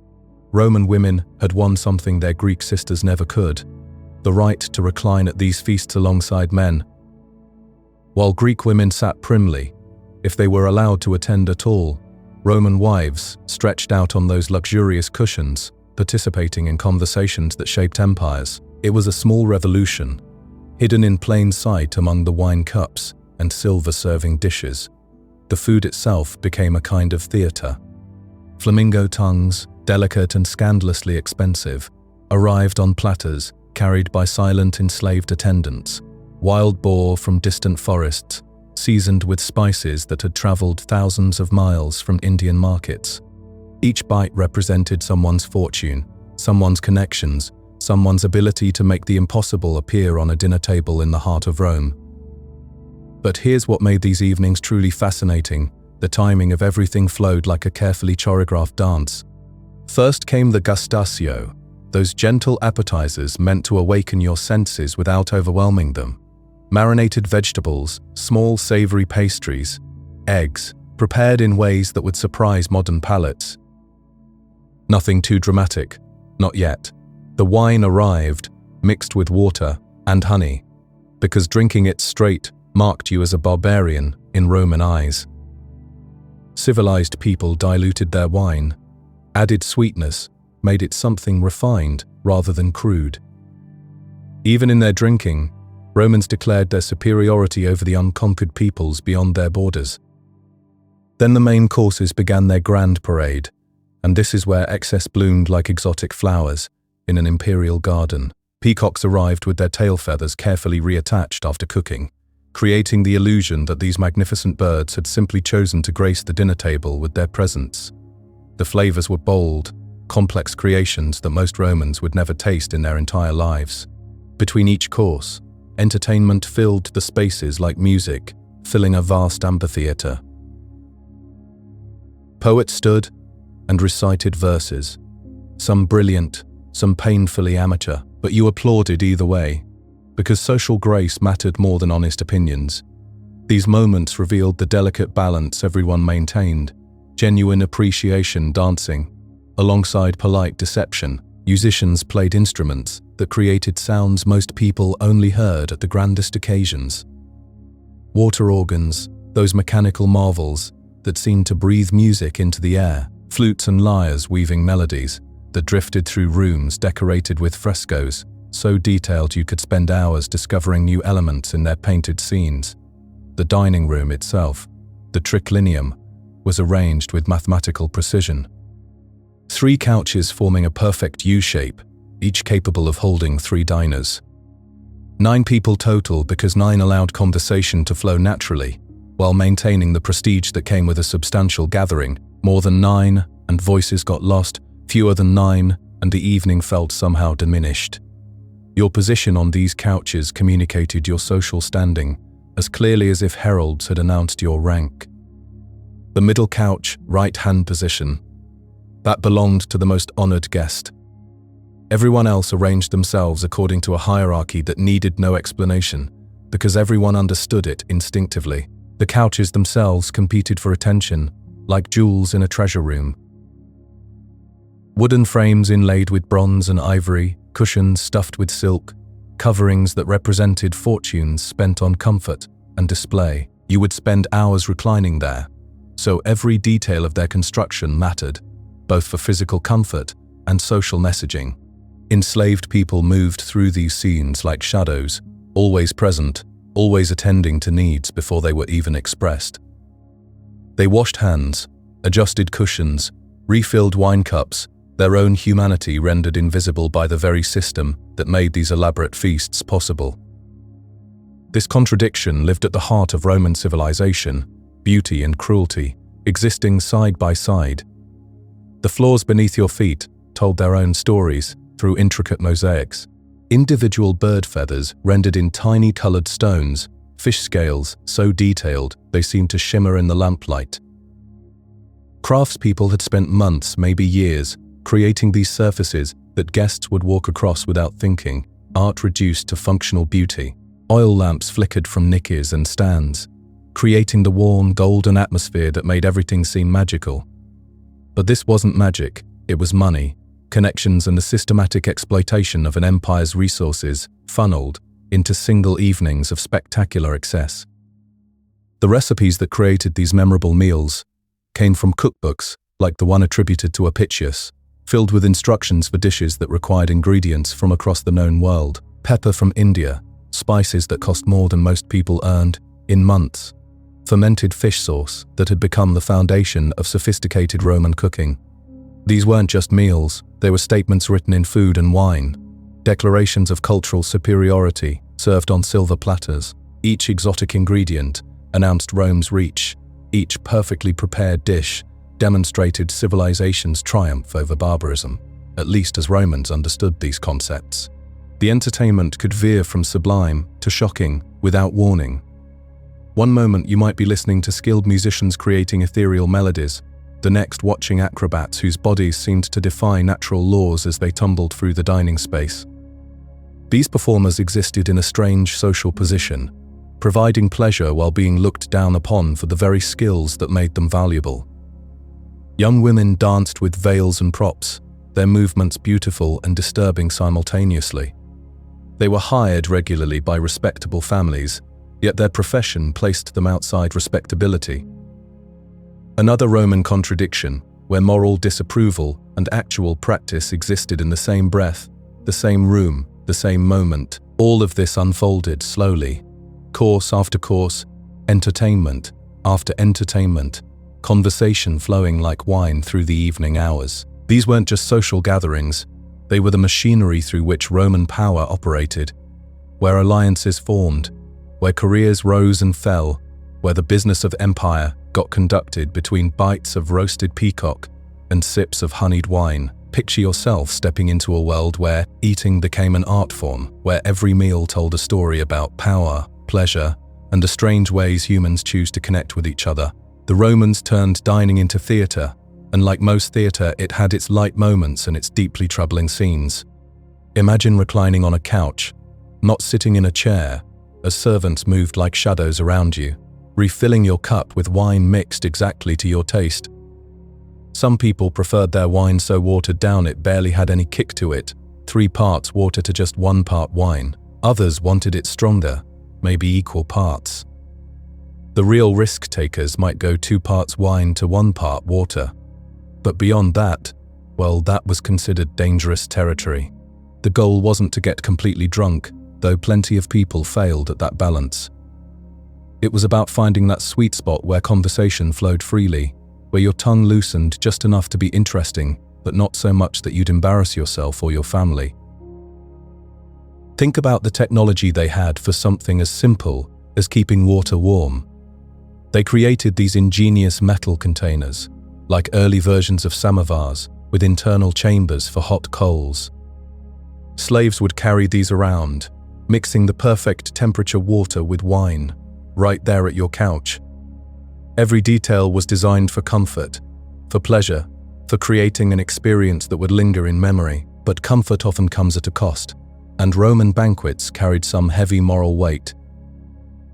Entertainment might include trained animals doing tricks, which sounds charming until you realize it also meant putting people with disabilities and dwarfs on display for wealthy guests' amusement. This was apparently common practice, a reminder that beneath all the luxury and sophistication lay something much darker, something that exploited the vulnerable for the pleasure of the powerful. These weren't quick dinners either. We're talking about 8, 10, sometimes 12-hour marathons of eating and drinking. By the time you reach dessert, fruits and nuts, and sweet pastries drizzled with honey, your stomach would be stretched to its limits. And here's where things get truly strange to modern minds. Sometimes, when the evening was particularly long and the food particularly abundant, people would step away from the dining area and make themselves vomit. Yes, really. They'd use a feather to tickle the back of their throat, empty their stomachs, and return to continue eating. It sounds revolting to us, but think about the social pressure they faced. These banquets were competitions, displays of wealth where hosts tried to outdo each other with more courses, rarer ingredients, more spectacular presentations. Guests needed strategies just to keep up with the sheer volume of food being served. The practice was real enough that philosophers wrote about it with disapproval. One writer criticized people who, as he put it, vomit to eat and eat to vomit. Even an emperor once considered officially encouraging flatulence at dinner tables, believing that holding in gas could be dangerous to your health. The Romans apparently thought bodily functions should be managed for health and comfort rather than hidden for politeness. Now, there's a famous myth about rooms called vomitoriums being specifically designed for this purpose, but that's not true. Vomitoriums were actually the passageways in amphitheaters where crowds would exit, named for the way people spewed forth from these openings like liquid from a mouth. But the social dynamics of these long dinners created opportunities for much more than just eating and political conversation. Picture the scene.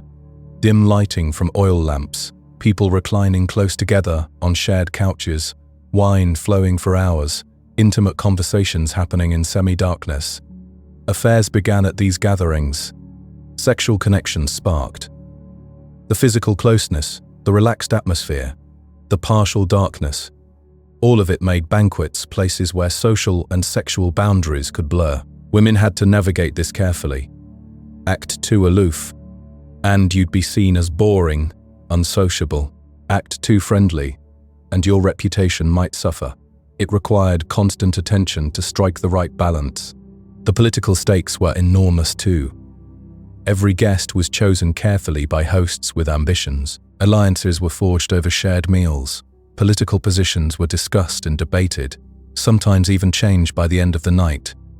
Patronage relationships, those crucial networks of mutual obligation that kept Roman society functioning, were established and maintained around dining couches. Some hosts took the competition to truly spectacular levels. There was one young emperor whose banquets became legendary for their excess. Historical accounts, which might be exaggerated but are still revealing, claim he served things like camel feet, the brains of 600 ostriches in a single dish, eels that had been fattened on the flesh of executed slaves. He supposedly arrived at his own parties on a chariot, pulled by naked women. Even by Roman standards, this was extreme. Most wealthy banquets were excessive by our measures, certainly, featuring dozens of different dishes and wines from multiple regions, but the goal was usually refined luxury rather than circus-level spectacle. As these evenings progressed, as the oil lamps burned lower and conversations became more honest, guests might feel a strange mixture of emotions. Pleasure, certainly, from extraordinary food and sophisticated company, but also weariness. These events were performances, and performing for 8 or 10 hours straight, monitoring your every word and gesture, smiling at the right moments, laughing at jokes, engaging in careful political conversation, well, that's exhausting work. Eventually, deep into the night, people would begin making their farewells.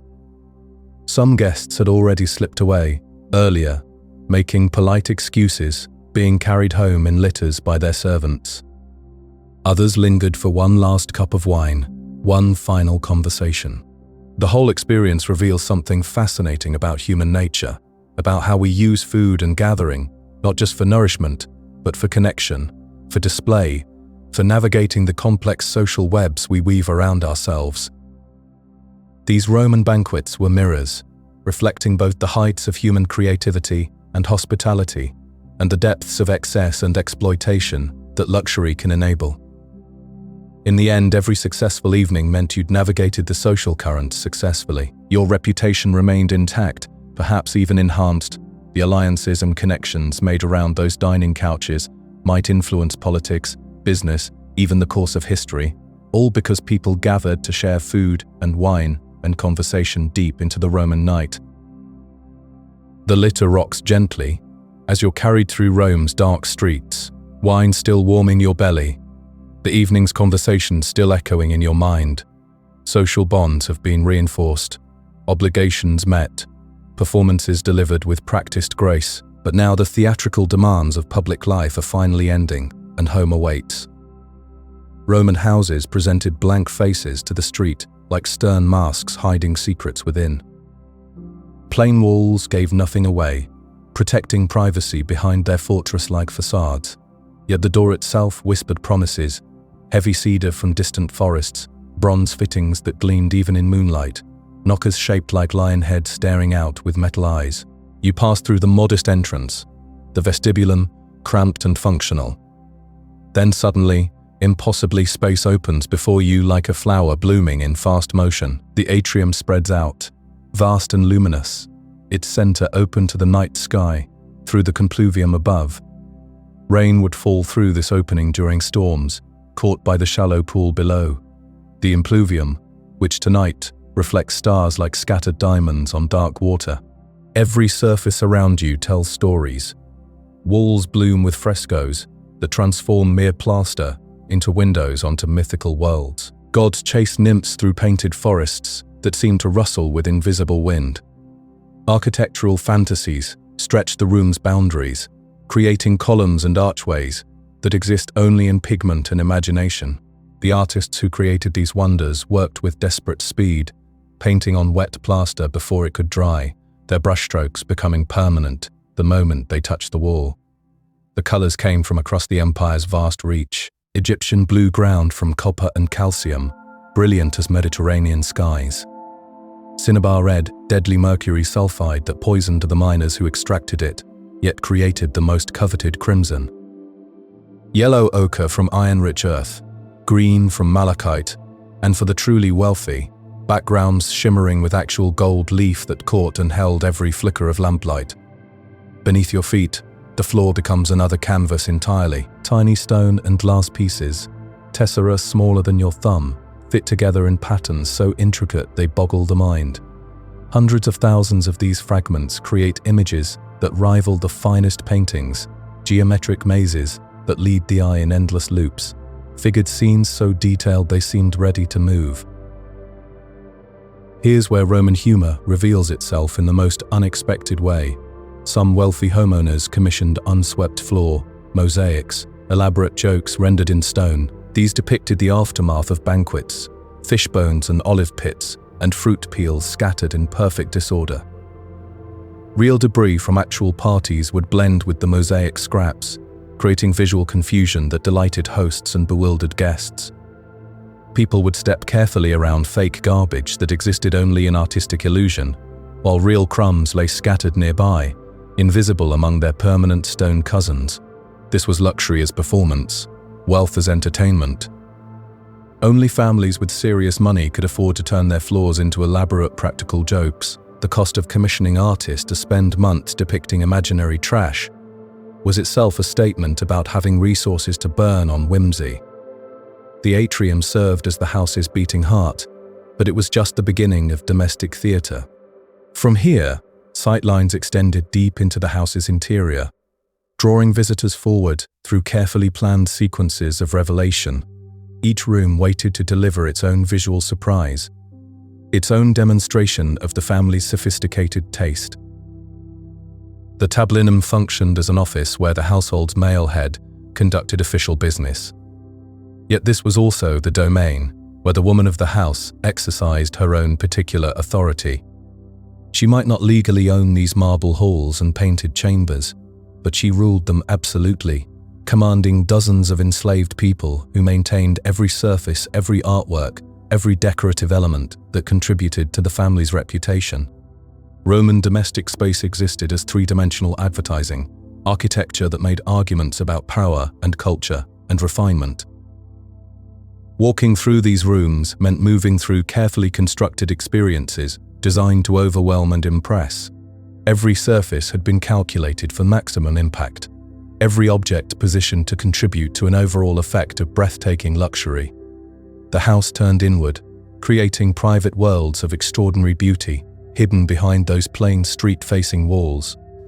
Here, surrounded by artistic marvels and expensive jokes, by colors gathered from distant provinces and patterns that required months of painstaking labor, wealthy Roman women managed their kingdoms of domestic splendor.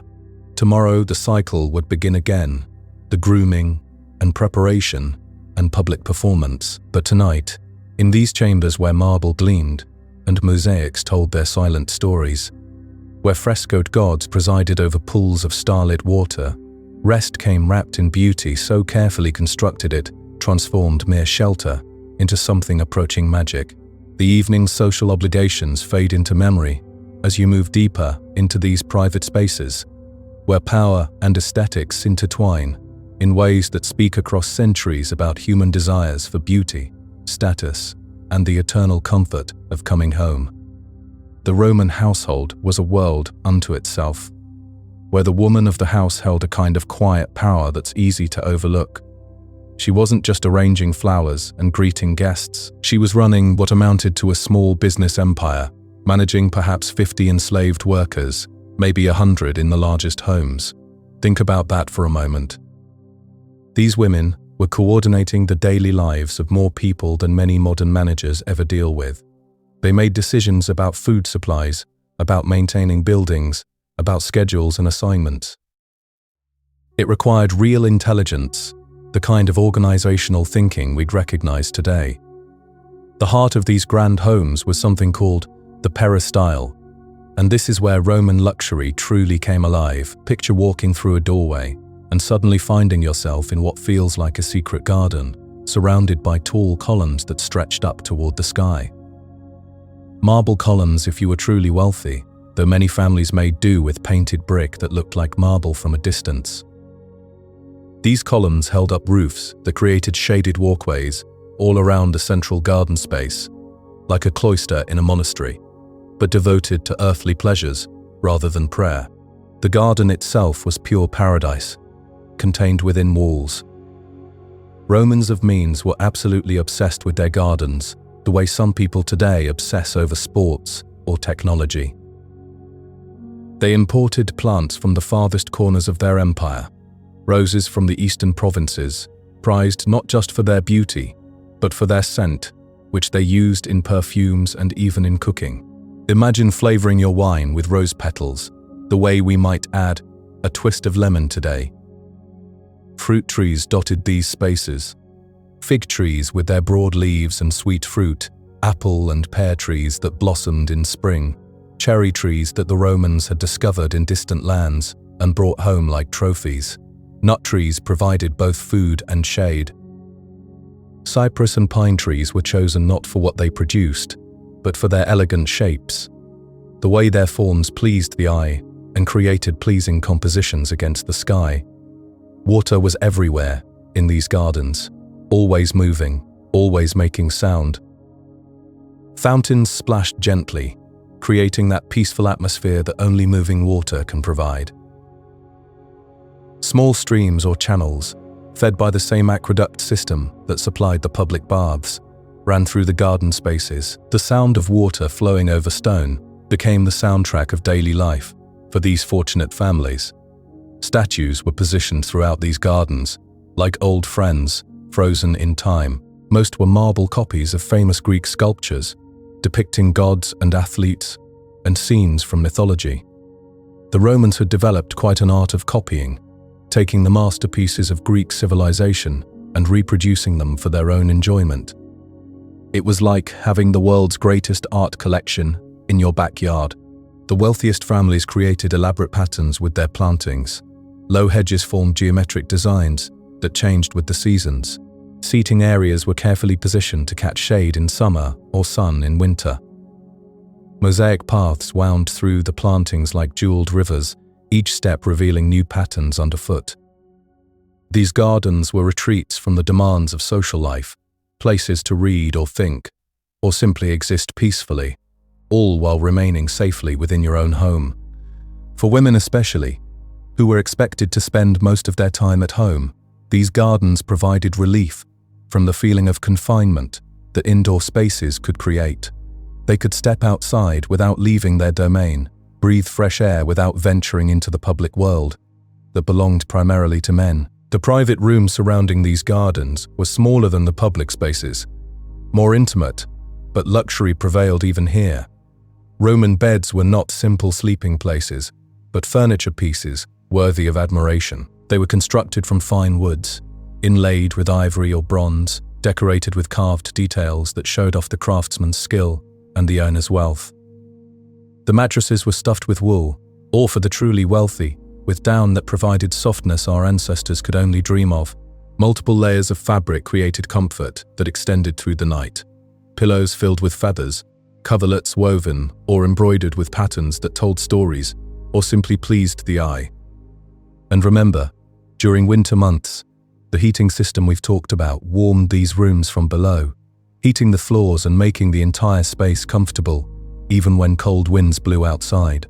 Some houses contained private libraries, rooms lined with niches that held scrolls by the hundreds or thousands, literature, philosophy, history, poetry, technical manuals, all the accumulated knowledge of Mediterranean civilization. Romans didn't have bound books as we know them. Instead, they had scrolls, long sheets of papyrus or parchment rolled around wooden rods. Reading required unrolling as you progressed through the text, a physical process quite different from flipping pages, more like unwrapping a gift with each new section. For educated Romans, and yes, some wealthy women were quite educated despite restrictions on their formal schooling, these libraries were treasures. The ability to own and read text from across the known world was luxury of the mind, intellectual wealth that complemented physical comfort. Private chapels or shrines appeared in many homes, spaces dedicated to household gods called Lares and Penates, who were believed to protect the family. These might be simple niche, with small statues and regular offerings, or elaborate rooms with painted walls and expensive votive gifts. Religion wove through every aspect of Roman life, and domestic religion was specifically the woman's responsibility. She maintained the household shrine, made the proper offerings, ensured that her family remained in good standing with the protective deities. This gave her spiritual authority, a role that belonged to her alone. But here's something important to understand. Everything I've described, all this luxury and beauty, was available only to a tiny fraction of Rome's population. The wealthy elite, perhaps 5 or 10% of all Romans, lived in houses like these. The vast majority, including many free citizens with jobs and incomes, lived in completely different circumstances, in buildings called insulae. These were multi-story apartment buildings, the ancient equivalent of tenement housing. Insulae were crowded, often poorly constructed, prone to collapse and fire. They had no running water above the ground floor, no private toilets, no heating beyond small charcoal braziers that were themselves dangerous fire hazards. Residents emptied their chamber pots into the street or carried them to public latrines. They fetched water from public fountains, cooked on small portable stoves, or bought prepared food from street vendors because they had no kitchens of their own. The contrast between a marble villa with its gardens and fountains and heated floors and a cramped fourth-floor apartment with no water and no heat was absolutely stark. This contrast shaped everything about Roman society. Luxury for the few was built quite literally on the labor and deprivation of the many. Every beautiful mosaic, every painted fresco, every elaborate meal, every carefully maintained garden required work.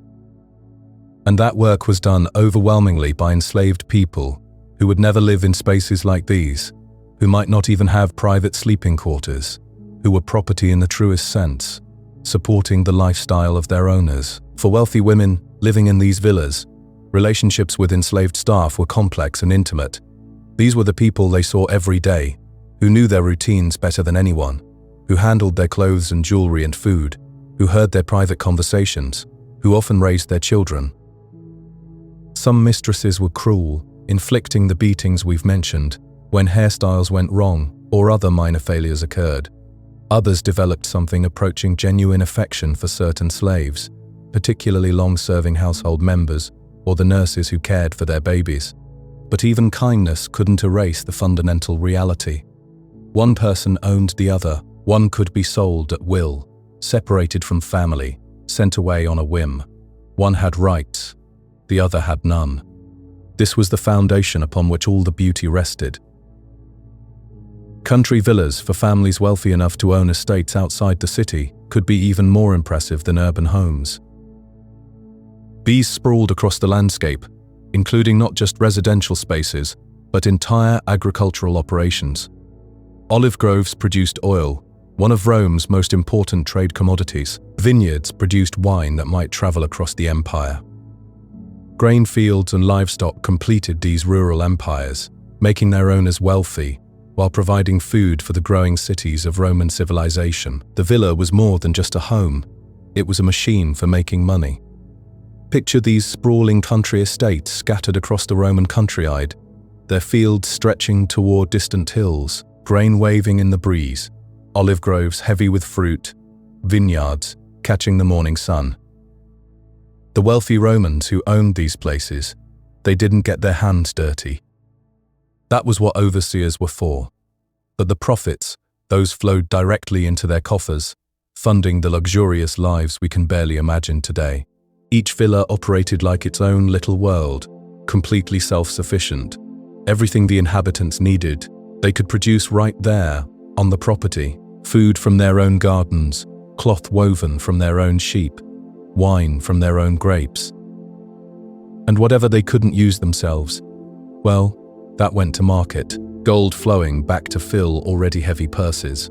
When Mount Vesuvius buried Pompeii in that terrible year of 79, it preserved something extraordinary for us.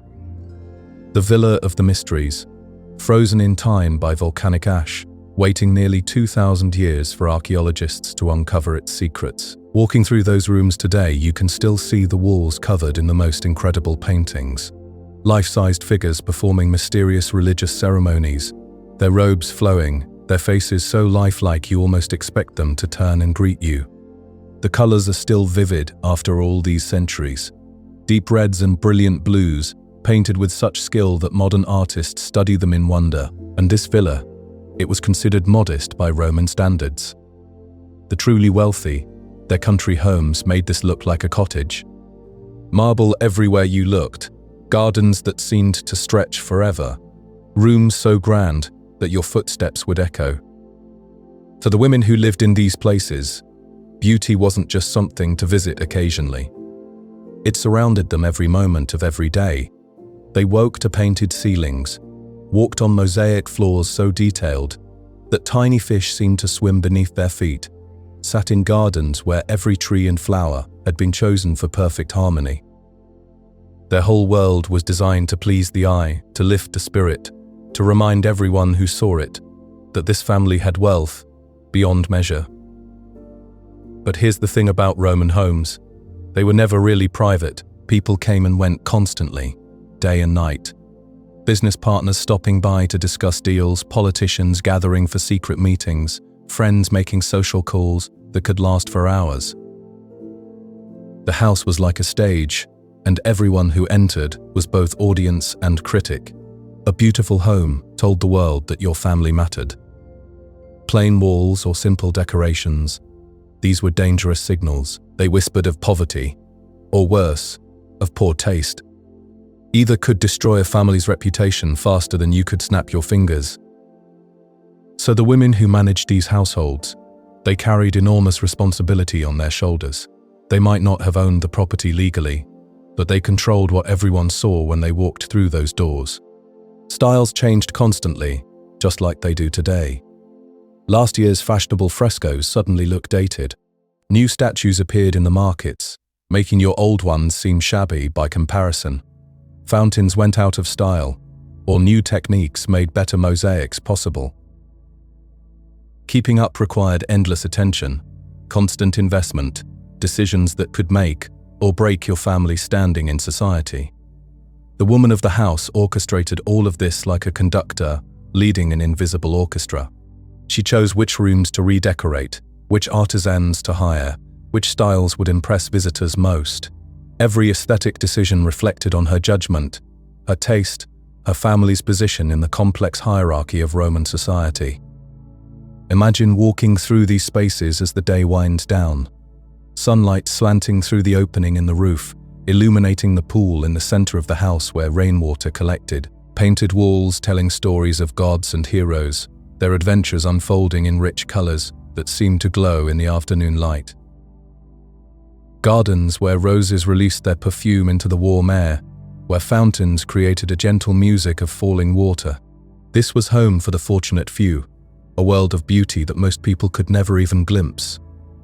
Yet beneath all this splendor, invisible hands made everything possible. While wealthy women reclined on silk cushions, other women rose before dawn to light the fires that would warm their chambers.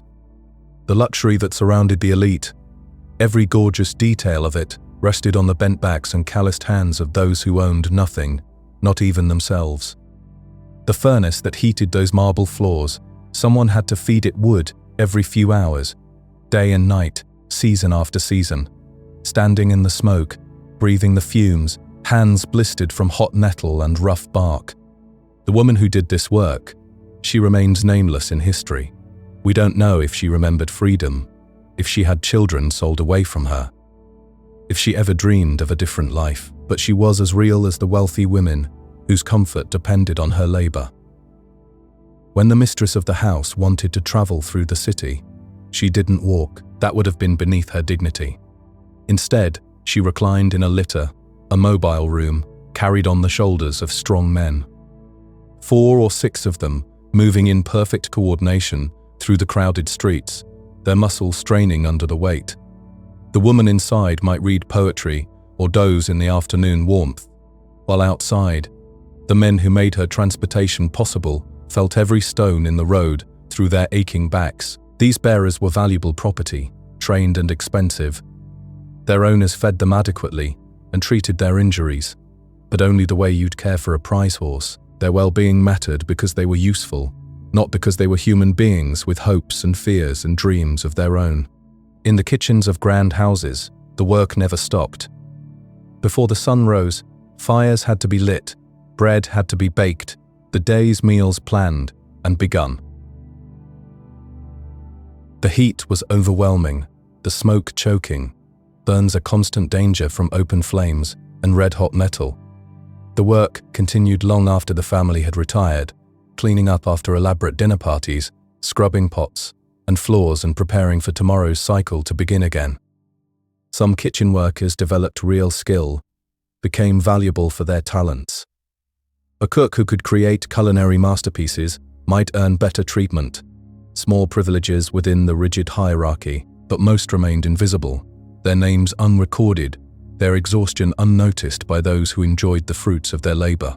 And sometimes the boundaries blurred in ways that revealed the complete power owners held over human property.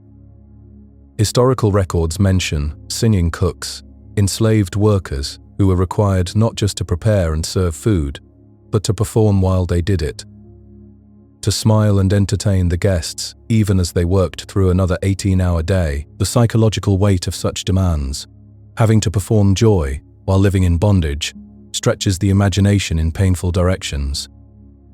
This shadow side of Roman luxury makes us uncomfortable, as it should. Behind every moment of beauty, every instant of comfort, stood people whose own moments were filled with toil and pain. Understanding the full story means holding both truths together, the glittering surface and the human cost that made it possible. The wealthy women of Rome lived surrounded by unimaginable beauty, but that beauty was built on a foundation of suffering that history too often forgets to mention. Imagine stepping into a world where human beings were bought and sold like pottery in the marketplace, where families stood together one moment, then watched helplessly as traders separated them forever. This was the foundation that Roman luxury rested upon, a system so vast and cruel that it touches nearly every beautiful thing we admire from that ancient world. The slave markets of Rome operated like any other commercial venture. People arrived from countless sources, each pathway marked by its own particular horror. When Roman armies conquered new territories, entire populations could find themselves in chains overnight. Victory celebrations in Rome meant thousands of new enslaved people flooding the markets. Pirates roamed the Mediterranean, snatching travelers and coastal villagers to sell for profit. Children born to enslaved mothers entered the world already owned by someone else, their fate decided before their first breath. But perhaps most heartbreaking were those who fell into slavery through debt. Free Romans who borrowed money and couldn't repay found themselves stripped of everything, including their own bodies. The line between freedom and bondage was thinner than anyone wanted to believe. Picture the auction blocks where this human merchandise changed hands. Potential buyers walked among the enslaved people like shoppers, examining goods, checking teeth, feeling muscles, asking questions about skills and temperament. Families clung to each other until the moment hands pulled them apart, sending parents in one direction, children in another. The sounds of these separations, the cries and pleas, became just background noise in the business of empire. Once purchased, these people disappeared into the vast machine of Roman household life. The morning routines of wealthy Roman women, those elaborate beauty rituals we might find fascinating, required an army of invisible hands. Someone ground the minerals for cosmetics, risking their health with lead and mercury. Someone else held mirrors, arranged hair, selected jewelry from collections worth more than most people could imagine. The kitchen work was perhaps the cruelest irony of all. Enslaved cooks spent their days in sweltering heat, preparing magnificent feasts they would never taste. They knew the recipes for delicacies that cost fortunes, handled ingredients imported from the edges of the world, then ate scraps or simple porridge when their work was done. After the cooking came the performance, smiling and serving at dinner parties, entertaining the very people who owned them completely. Among the most heartbreaking roles were the wet nurses, enslaved women who had given birth but found their own babies taken away so they could feed the children of their owners instead. These women felt their bodies responding to another woman's infant, while their own children grew up without them. Perhaps in the same household, perhaps sold to distant places they would never see again. Some of these nurses did develop genuine love for the children they raised, and sometimes those children remembered them fondly, even freeing them in wills decades later. But affection couldn't change the fundamental wrong, couldn't erase the forced choice between caring for your own child or someone else's. The pedagogues, enslaved men who served as tutors and companions to wealthy boys, occupied their own strange territory of powerlessness. Many were educated, former free men captured in wars, their learning making them valuable as teachers. They carried school supplies, supervised lessons, guided young Romans through their education, but had no say in their own lives. If the boy they tutored decided to be cruel, if he struck or humiliated his pedagogue, there was no recourse, no escape, no protection. Even more complex was the position of household managers, slaves given authority over other slaves. They made decisions about daily operations, controlled supplies and schedules, wielded power that could make life easier or harder for dozens of people, but their authority existed only as long as their owner allowed it. They might find themselves enforcing punishments against people in exactly the same powerless position, becoming instruments of control in a system that enslaved them all. The skilled artisans among enslaved people created beautiful things that generated wealth for their owners. Weavers produced cloth so fine it sold for enormous sums. Metalworkers crafted jewelry and decorative objects. Carpenters built the furniture that filled luxurious homes. Their talents, their years of training, their creative energy, all of it belonged to someone else. The money their work generated went entirely to their owners. They might receive occasional small payments or tips that they could slowly save toward purchasing their own freedom. But this took decades and was only possible if their owner permitted it. The legal framework surrounding slavery reveals the true horror of the system. Owners had almost unlimited power over the people they owned. Killing an enslaved person carried minimal legal consequences, essentially property damage rather than murder. But if a slave killed their owner, not only would that person face execution, but potentially every enslaved person in the household could be killed as well. This collective punishment was designed to create terror, to make sure that enslaved people would police each other's behavior out of fear for their own lives. What makes this even more difficult to understand is how normal it all seemed to the people who benefited from it. The wealthy Roman women, whose lives we might find glamorous, whose fashion and beauty routines seem almost relatable across the centuries, they participated in this system daily, most probably thought of themselves as good mistresses, kind to their slaves, generous with food and shelter. Some genuinely grieved when favored enslaved people died, freed them in their wills, gave them money to start new lives. But kindness within an unjust system remains injustice.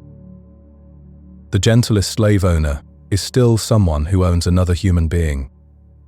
The relationship is poisoned from the beginning by absolute power imbalance, by the knowledge that affection or cruelty depends entirely on one person's mood, one person's decisions. The archaeological evidence from Pompeii tells us something profound about how thoroughly this system shaped people's minds.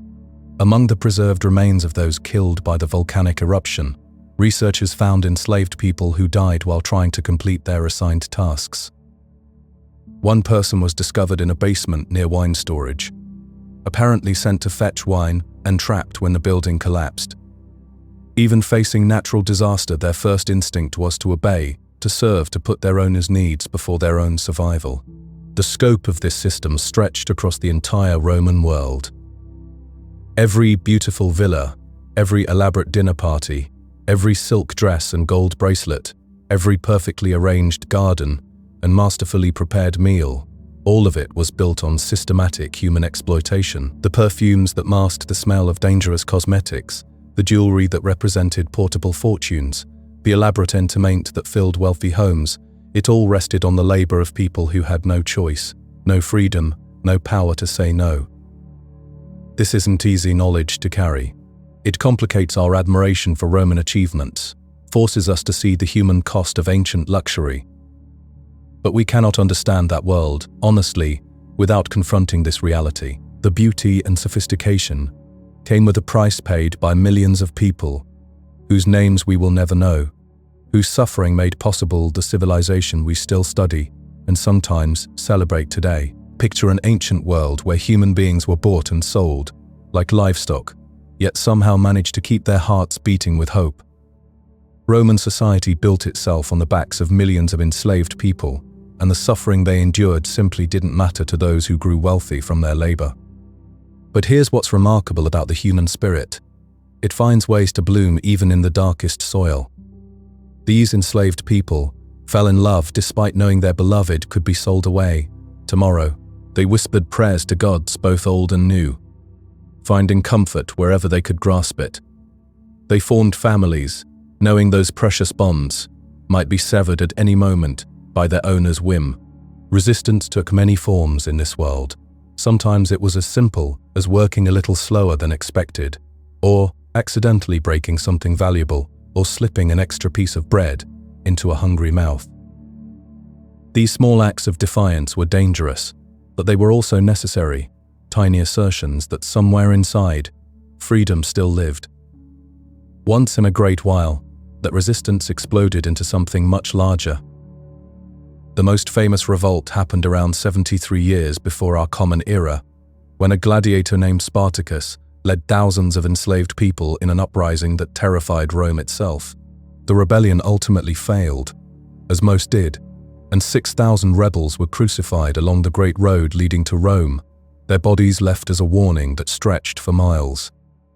Yet Roman society also offered something almost unthinkable, a path from slavery to freedom.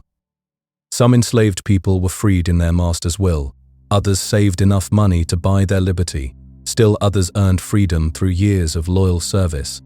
These newly freed people, called libertini, found themselves in a strange position, technically free, but still bound by invisible chains of obligation to their former owners. Their children, though, those born after freedom, became full Roman citizens with all the rights that entailed.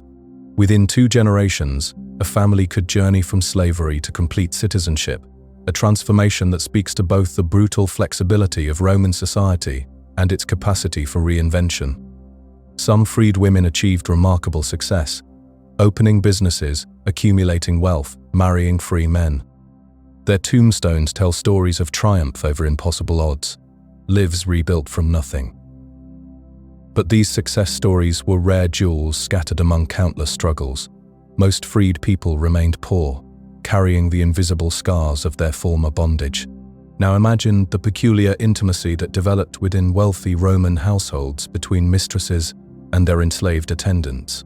For elite women who rarely left their homes without male supervision, who spent their days in carefully controlled spaces, the enslaved women who dressed them and styled their hair became their most constant companions. These relationships created emotional bonds that were both genuine and deeply twisted. A mistress might protect a favored slave from punishment, might reward her with small gifts, might even seem to care for her well-being, but that same woman could sell her the next day without hesitation, or separate her from her children, or punish her brutally for a minor offense. The enslaved women navigating these relationships walked on invisible tightropes every day. Pleasing your owner meant better food, fewer beatings, perhaps eventual freedom, but the skills required to create those elaborate hairstyles and perfect makeup had to come from somewhere, and that knowledge passed from older slaves to younger ones. Generation after generation, valuable expertise that enriched their owners while keeping the enslaved trapped in their expertise. The contradiction cuts deep. You can care about someone and still treat them as property, and Roman society made this cognitive dissonance feel perfectly normal. Every moment of luxury, every silk gown and jeweled hairpiece was made possible by dozens of invisible hands, lives constrained so that one life could shine. But here's where the story takes an unexpected turn. Because even within this system of control and oppression, some women found ways to claim power that should have been impossible. Through education, through careful management of wealth, through patronage, and behind-the-scenes political maneuvering, certain women carved out spaces of genuine influence. Picture the Roman Forum in the year 42, before our common era, the beating heart of political life, where senators debated and policies were forged. This was exclusively masculine territory, no place for women's voices. Yet there stood Hortensia, daughter of a famous orator, doing something that shocked everyone present. She was giving a speech, a public political speech, and she was furious. The government had just imposed a heavy tax on wealthy women to fund their civil war, and Hortensia had something to say about that. Her argument was brilliant and cutting. Women who couldn't vote, who couldn't hold office, who had no voice in government should not be forced to pay for that government's wars. Her words were so powerful, so undeniably logical, that the tax was actually reduced. One educated woman with courage had changed government policy simply by speaking truth in a place where she wasn't supposed to exist. In a society that legally restricted women at every turn, she achieved what the system said was impossible. This is the complexity that makes history so fascinating. Even within the deepest oppression, human agency finds cracks in the walls, ways to assert itself, ways to prove that the human spirit refuses to be completely contained. The same society that spent hours perfecting women's appearances also produced women who used their minds as weapons, who found power in spaces where power was supposedly forbidden. These stories of unexpected achievement remind us that people have always been more complicated than the systems that tried to define them, more creative than the laws that tried to limit them, more resilient than the forces that tried to break them. In the sprawling world of ancient Rome, where marble columns reached toward the heavens and senators debated the fate of empires, there lived women whose stories were quietly, carefully woven into the fabric of history. These weren't the women you might expect to hear about, the ones who made headlines or commanded armies. No, these were the women who found power in subtler ways, through knowledge and coin, through property and persistence. Let's begin with a simple truth that might surprise you. Roman girls, at least those born into wealthy families, could learn to read and write just like their brothers. Picture a young girl in a villa overlooking the Tiber, her stylus scratching across a wax tablet as she practices her Latin letters. Her brother sits beside her, doing the same exercises, learning the same basic arithmetic. For a few precious years, their educational paths ran side by side, like parallel streams flowing toward the same distant sea. But childhood, as it always does, came to an end, and with it came the great divergence. Boys continued their studies, diving deep into rhetoric and philosophy, preparing their minds for the public arena, where Roman men made their mark. Girls, however, were gently guided away from books and toward more domestic pursuits. Marriage preparation became their curriculum, household management their specialty. Society had spoken, and its voice was clear. Women's minds were meant for different things, yet some families whispered a different story. Particularly among the old aristocratic lines, those ancient names that could trace their lineage back through generations of senators and consuls. Education remained a family treasure too precious to deny to daughters. These fathers, steeped in learning themselves, couldn't bear to see sharp minds go unused, simply because they belonged to girls. Take Cornelia, not just any Cornelia, but the one who married Pompey the Great in his final years. When ancient historians wrote about her, their voices carried a note of genuine amazement. Here was a woman who could discuss literature with the finest scholars, who played the lyre with skilled fingers, who understood the elegant complexities of geometry. But perhaps most remarkable of all, she listened to philosophical discussions, not as a decoration or a silent observer, but as someone who could follow the arguments, who could contribute her own insights. Philosophy, you see, was considered the highest form of masculine thinking. Abstract reasoning, complex argumentation, the pursuit of truth through logic, these were supposedly beyond female capacity. The The very idea that a woman's mind could grasp such concepts challenged fundamental assumptions about the nature of intelligence itself. Yet there Cornelia sat, engaging with ideas that were meant to be beyond her reach, and doing so with such skill that even male historians felt compelled to praise her abilities. The fact that they praised her tells us something fascinating. Her education was unusual enough to be noteworthy, remarkable enough to write about, but not so transgressive as to be condemned. She had found that narrow space where exceptional became admirable rather than threatening. That Cornelia Metella wasn't the only remarkable woman of that name. There was another Cornelia, one whose influence reached even further into the future. She was the mother of the Gracchus brothers, those famous reformist politicians who tried to reshape Roman society in the 2nd century before our era.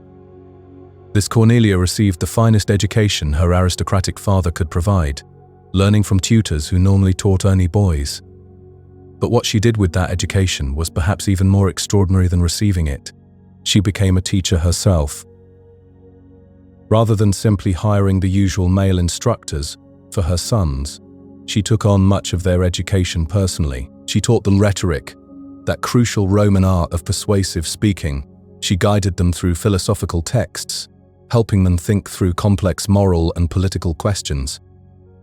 Her letters, praised by later Romans for their style and substance, survived long enough to become models of elegant Latin prose. Think about what this means: the passion for reform that drove the Gracchus brothers, their skill at public speaking, their ability to articulate a vision of a more just society. These qualities were shaped, at least in part, by their mother's instruction, a woman's teaching, a woman's ideas, flowing through her sons into the very heart of Roman political life.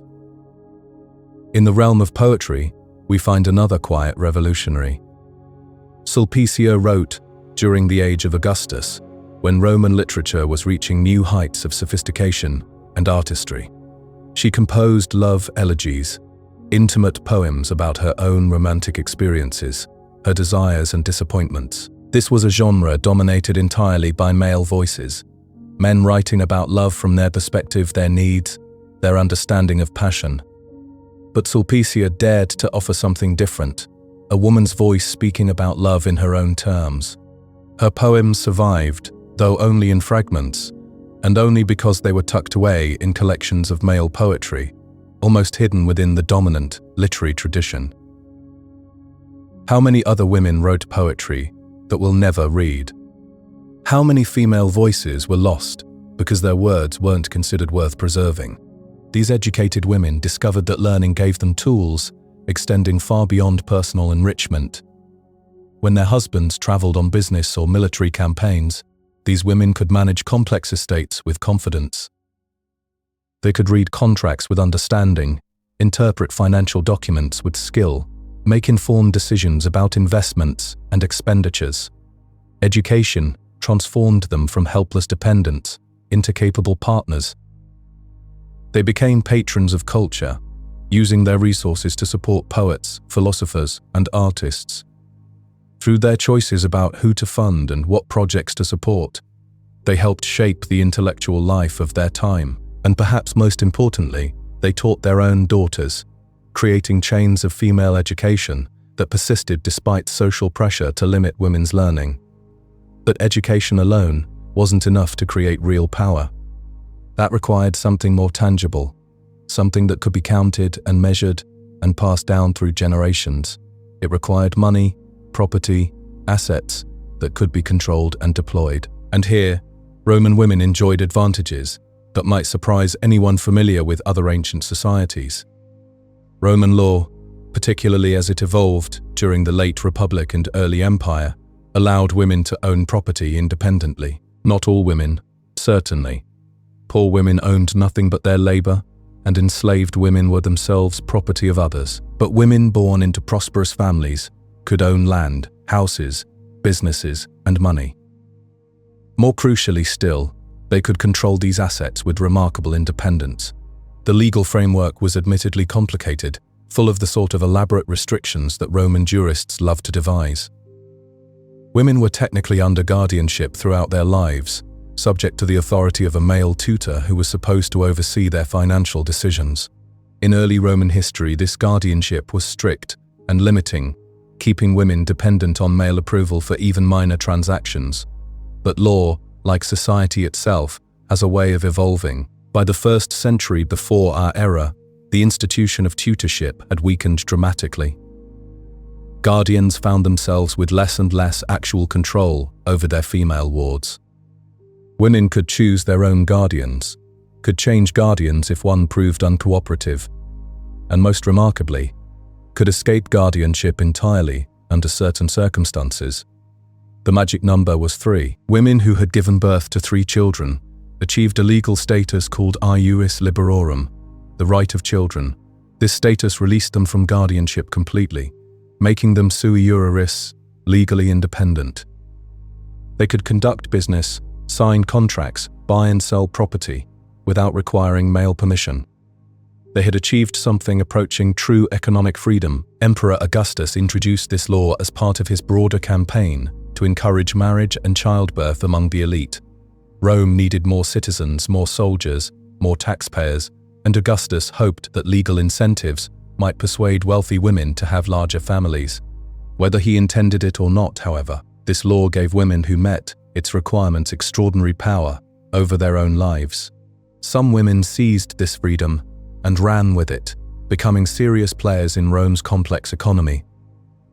They owned agricultural estates that produced grain and wine and olive oil for urban markets. They invested in urban rental properties, collecting monthly income from shops and apartments. They owned manufacturing workshops that produced everything from pottery to textiles to metalwork. Money lending became another avenue for female enterprise. This was one of Rome's most profitable and influential economic activities, requiring surplus capital to invest and sophisticated understanding of interest rates and legal contracts. It also demanded a certain ruthlessness, a willingness to pursue debtors who failed to repay their obligations. Some women became quite wealthy through careful lending practices, accumulating fortunes that gave them genuine independence and influence. Perhaps most impressively, we have evidence of women owning brick factories. This was no small matter in a civilization that built on the scale of Rome. Every forum, every amphitheater, every apartment building, every villa required enormous quantities of bricks.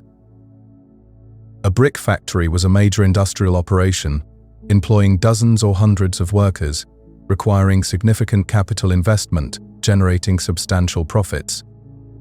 These women might never visit their factories personally. They hired male managers to oversee daily operations, to handle the workers and the kilns, and complicated logistics of production and distribution. But they owned the assets, collected the revenue, made strategic decisions about investment and expansion. They were businesswomen operating in an economy that theoretically excluded them from public commercial life. Property ownership brought with it another crucial benefit: the power to determine what happened after death. Roman wills could be remarkably detailed documents, specifying exactly who received which assets, who gained freedom, who inherited responsibility. Women with property could reward loyal slaves by freeing them and leaving them small bequests to start new lives. They could support causes they believed in, fund monuments or public works, ensure their names were remembered. This power over inheritance meant that women could shape the future even after their own deaths. They could lift families from poverty, establish new businesses, support young artists or scholars, create foundations that would outlast their own lifetimes. In a society that measured worth largely through lasting achievement, this was perhaps the most profound power of all: the ability to extend one's influence across generations, to touch lives not yet born, to plant seeds in soil they would never see bloom. Picture a woman named Eumacheia living in the shadow of Mount Vesuvius in ancient Pompeii. She did something remarkable, something that would outlast even the volcanic ash that eventually buried her city. She funded the construction of a massive public building, and her name was carved into its stone for all to see. When archaeologists uncovered her monument centuries later, they found proof of something fascinating. Women in Rome sometimes wielded the kind of power that many men could only dream of. the story of Roman women unfolds like a tapestry woven with golden threads and dark shadows. On one hand, the law treated them almost like children throughout their entire lives, never quite free to make their own choices. On the other hand, some women accumulated fortunes, influenced emperors, and left their mark on history in ways that still echo today. Money, it turns out, has always been a great equalizer. Wealthy Roman women discovered that coins and property could open doors that law and tradition had firmly shut. They loaned money to friends and strangers alike, watching their wealth multiply with each transaction.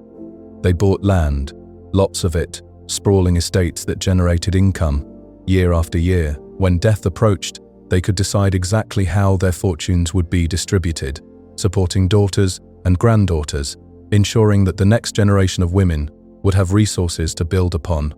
Some used their wealth like artists use paint, creating lasting monuments to their own existence. They funded temples that reached toward the heavens, public buildings where citizens gathered, monuments that declared to the world that a woman had been here, had mattered, had shaped the physical landscape of Rome itself. But wealth was just one path to power. The religious world offered something equally precious: official recognition and sacred authority. Deep in the heart of Rome, a small group of women tended a fire that could never be allowed to die. These were the Vestal Virgins, priestesses of Vesta, the goddess who protected the hearth and home. Chosen as young girls from the most prestigious families, these women embarked on a 30-year journey. Unlike any other Roman woman's life, they surrendered marriage and motherhood, but in exchange, they received something extraordinary: genuine independence. While other women remained under the legal control of fathers or husbands, Vestal Virgins could own property, make wills, testify in court. At public spectacles, they sat in the best seats, elevated above senators and generals. If they encountered a condemned prisoner in the street, they could grant freedom with a simple word. The sacred fire they tended was more than just flame. It was a symbol of Rome's eternal power, and they were its guardians. Citizens believed that if the fire ever died, the empire itself might crumble. Imagine the weight of that responsibility, the knowledge that your vigilance stood between Rome and disaster. Yet this extraordinary power came wrapped in extraordinary danger. The price of breaking their vow of celibacy was death, burial alive in an underground chamber. Several Vestal Virgins met this fate throughout Roman history, sometimes becoming scapegoats during political upheavals when the powerful needed someone to blame for Rome's troubles.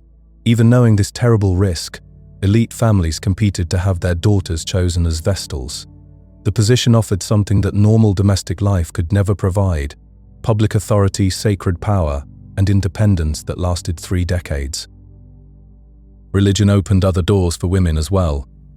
Mystery cults, especially the worship of Isis imported from distant Egypt, welcomed female priestesses who conducted rituals and managed temple affairs. These roles gave ordinary women something precious: a public identity beyond wife and mother, sacred authority that commanded respect, community standing that elevated them above their domestic circumstances. While formal political power remained officially forbidden to women, they couldn't vote, couldn't hold office, couldn't serve in the Senate. Informal political influence was an entirely different story. The wives, mothers, and daughters of emperors discovered that proximity to absolute power could be transformed into power itself. Consider Livia, wife of Augustus, the first emperor. She never commanded armies or held elected office, yet she may have been the most powerful woman in Roman history. Behind palace walls, she advised Augustus on matters of state, influenced policy decisions that affected millions, controlled who could meet with the empire, and managed political alliances that shaped the empire's future. When Augustus died, she was declared a goddess, worshipped throughout the empire. Her influence was real and lasting, even though it had no official legal foundation. Julia Domna, wife of Emperor Septimius Severus, received a title that seems almost impossible: Mother of the Senate and the Fatherland. Think about that for a moment. A woman being called mother of institutions that excluded women entirely. She didn't just influence politics from the shadows, she presided over philosophical circles, supported scholars and writers, shaped legal decisions, and essentially co-ruled the empire alongside her husband and later her sons. When she died in 217 of the Common Era, she had spent decades molding Roman politics and culture despite holding no official position. Then there was Agrippina the Elder, granddaughter of Augustus, whose story reads like a political thriller. She broke convention by accompanying her husband Germanicus on military campaigns, sharing the hardships and dangers that elite women typically avoided. After Germanicus died under suspicious circumstances, she transformed grief into political opposition, using her family connections and personal charisma to challenge Emperor Tiberius himself. Her defiance eventually led to exile and death, but her willingness to engage directly in political conflict showed what was possible for women with sufficient courage and resources. These imperial women were exceptional, certainly. Most women had no such connections or opportunities. But their stories reveal something important. The system's restrictions, however harsh and comprehensive, were never absolute. Women found ways through, around, and sometimes directly, against the structures meant to contain them. Patronage offered another avenue to influence and power. Wealthy women became supporters of poets, philosophers, and artists, providing financial backing in exchange for dedications, praise, and influence over cultural production. The poet Martial, whose sharp wit and clever verses entertained Roman society, dedicated poems to various wealthy women who supported his work. These relationships gave women something remarkable: the ability to shape what literature was produced, what ideas gained prominence, what artistic styles flourished throughout the empire. Cultural power, the capacity to influence the intellectual life of Rome, proved more accessible to women than formal political authority. Through their patronage, they could ensure that certain voices were heard, certain ideas were preserved, certain artistic visions were realized. Sometimes women discovered strength in numbers. They organized collectively, gathering at temples to create networks of female solidarity, using their economic influence to affect family decisions about marriages, business partnerships, and political alliances. These moments of collective action happened constantly, at levels too ordinary for historians to record, but no less real for being undocumented. What emerges from these stories is a profound truth about human nature. People resist containment. Systems of oppression never achieve total success. Even in deeply unjust circumstances, individuals find ways to claim agency, to exercise power, to leave their mark on the world. Roman women lived within contradictions that would seem impossible to us today. They were restricted by laws that treated them as perpetual children, limited by customs that saw them as property, controlled by systems that deemed them incapable of full participation in public life. And yet, some were highly educated, owned thriving businesses, influenced imperial politics, shaped cultural movements, and exercised genuine power. This contradiction doesn't mean the oppression wasn't real. It was brutally real. Rather, it demonstrates that human resistance to oppression is equally real, equally persistent, equally creative in finding expression. The luxury we can still see today in museum cases, the delicate jewelry and imported silks, the marble statues and evidence of elaborate feasts, all of that existed alongside the harsh legal restrictions and embedded violence of the system. The moments of agency, the educated women and successful business owners, the political influencers and religious authorities, these were real too, woven into the same historical fabric. Roman women's lives contained all these contradictions simultaneously. They were both victims and beneficiaries of injustice, both restricted and empowered, both silenced and influential. Their stories remind us that history is never simple, never easily categorized, and that the human spirit's capacity for resistance and adaptation knows no bounds. Picture a woman from ancient Rome, waking up in a world where contradictions lived side by side. Her name might have been Julia, or perhaps we'll never know her name at all. She opens her eyes to silk sheets that cost more than most people earned in years, surrounded by marble walls that gleamed in the morning light. But here's the thing about her beautiful face, the one that took hours to create each day.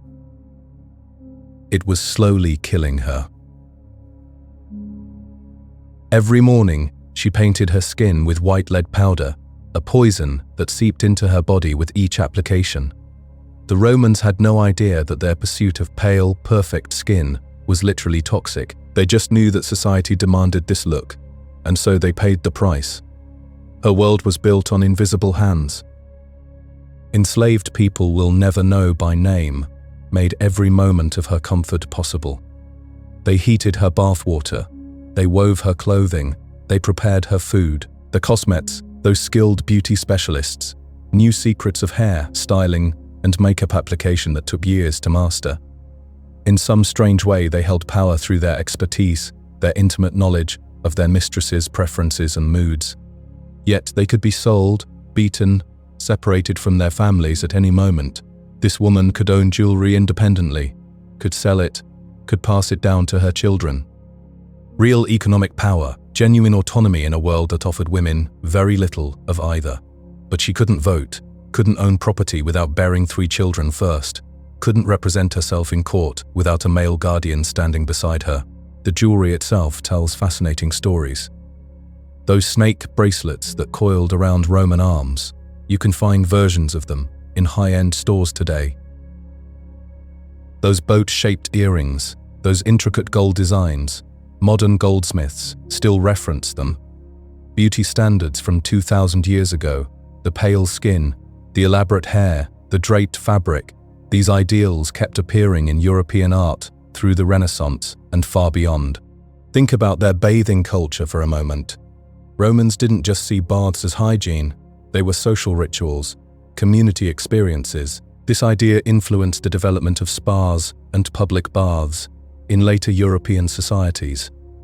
The notion that washing your body could be pleasure, not just necessity, that's a gift from ancient Rome that we still unwrap today.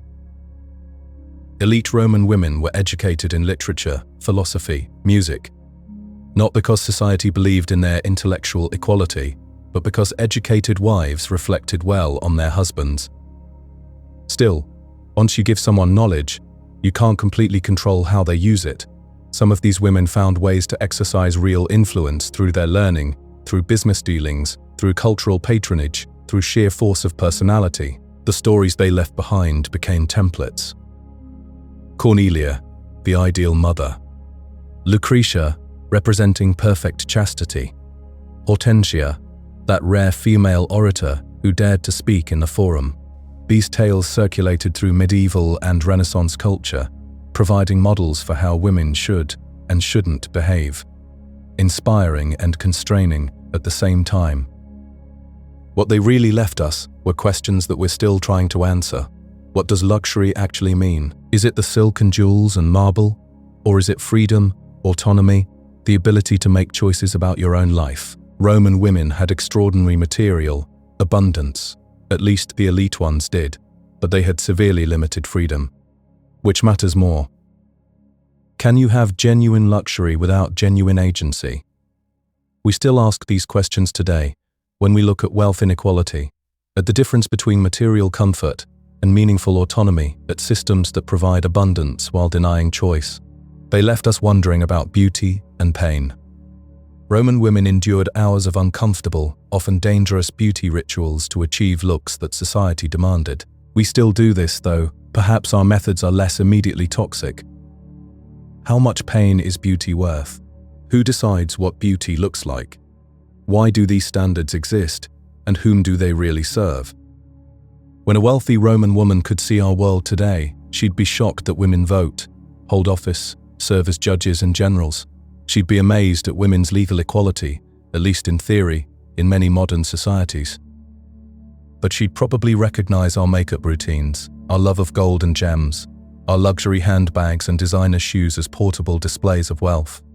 She'd absolutely understand social media platforms, where appearances are curated, displayed, judged. The Roman woman who spent hours preparing her face for public viewing would immediately grasp the modern woman who spends hours curating her online presence. Different tools, same human impulse? But she'd probably be dismayed at how much hasn't changed. Gender inequality still exists in different forms. Women still earn less, still face barriers reaching the highest levels of power, still deal with appearance-based discrimination, still struggle with balancing autonomy and social expectations. Every moment of Roman elite luxury required uncounted hours of enslaved labor. Today we don't have chattel slavery in most of the world, but we have global supply chains where workers produce luxury goods under conditions we'd find unacceptable if we saw them clearly. How much invisible labor supports our comfort? How different are we really from those Roman women who benefited from systems they might never have examined closely? These women found ways to claim influence despite legal systems designed to exclude them. What does that tell us about human resistance to oppression? About the inadequacy of any system that tries to completely control human beings? About the cracks that always appear in even the most rigid structures? The real luxury, the kind that matters most, might not be silk or gold or marble or pearls. Perhaps it's the freedom to choose your own path, to control your own body and time and resources, to be recognized as fully human with all the rights and dignities that entails. Roman women were human beings navigating impossible situations with whatever tools they could find. Understanding them fully means holding all these truths at once, acknowledging the complexity, resisting the urge to simplify them into heroes or victims, into lives of luxury or misery. The truth is, messier, more interesting, more human than either extreme allows. They lived and breathed and loved and grieved 2,000 years ago. They were more than their appearances, more than their jewelry, more than the luxury that surrounded them. They were intelligent, capable, resilient. They navigated impossible situations with creativity and strength. They found joy where they could love their children, formed friendships, created beauty, sought meaning. They were fully human in all the complexity that entails. And remembering them, understanding them, acknowledging both their privilege and their limitations, their power and their oppression. This matters because how we understand the past shapes how we understand ourselves.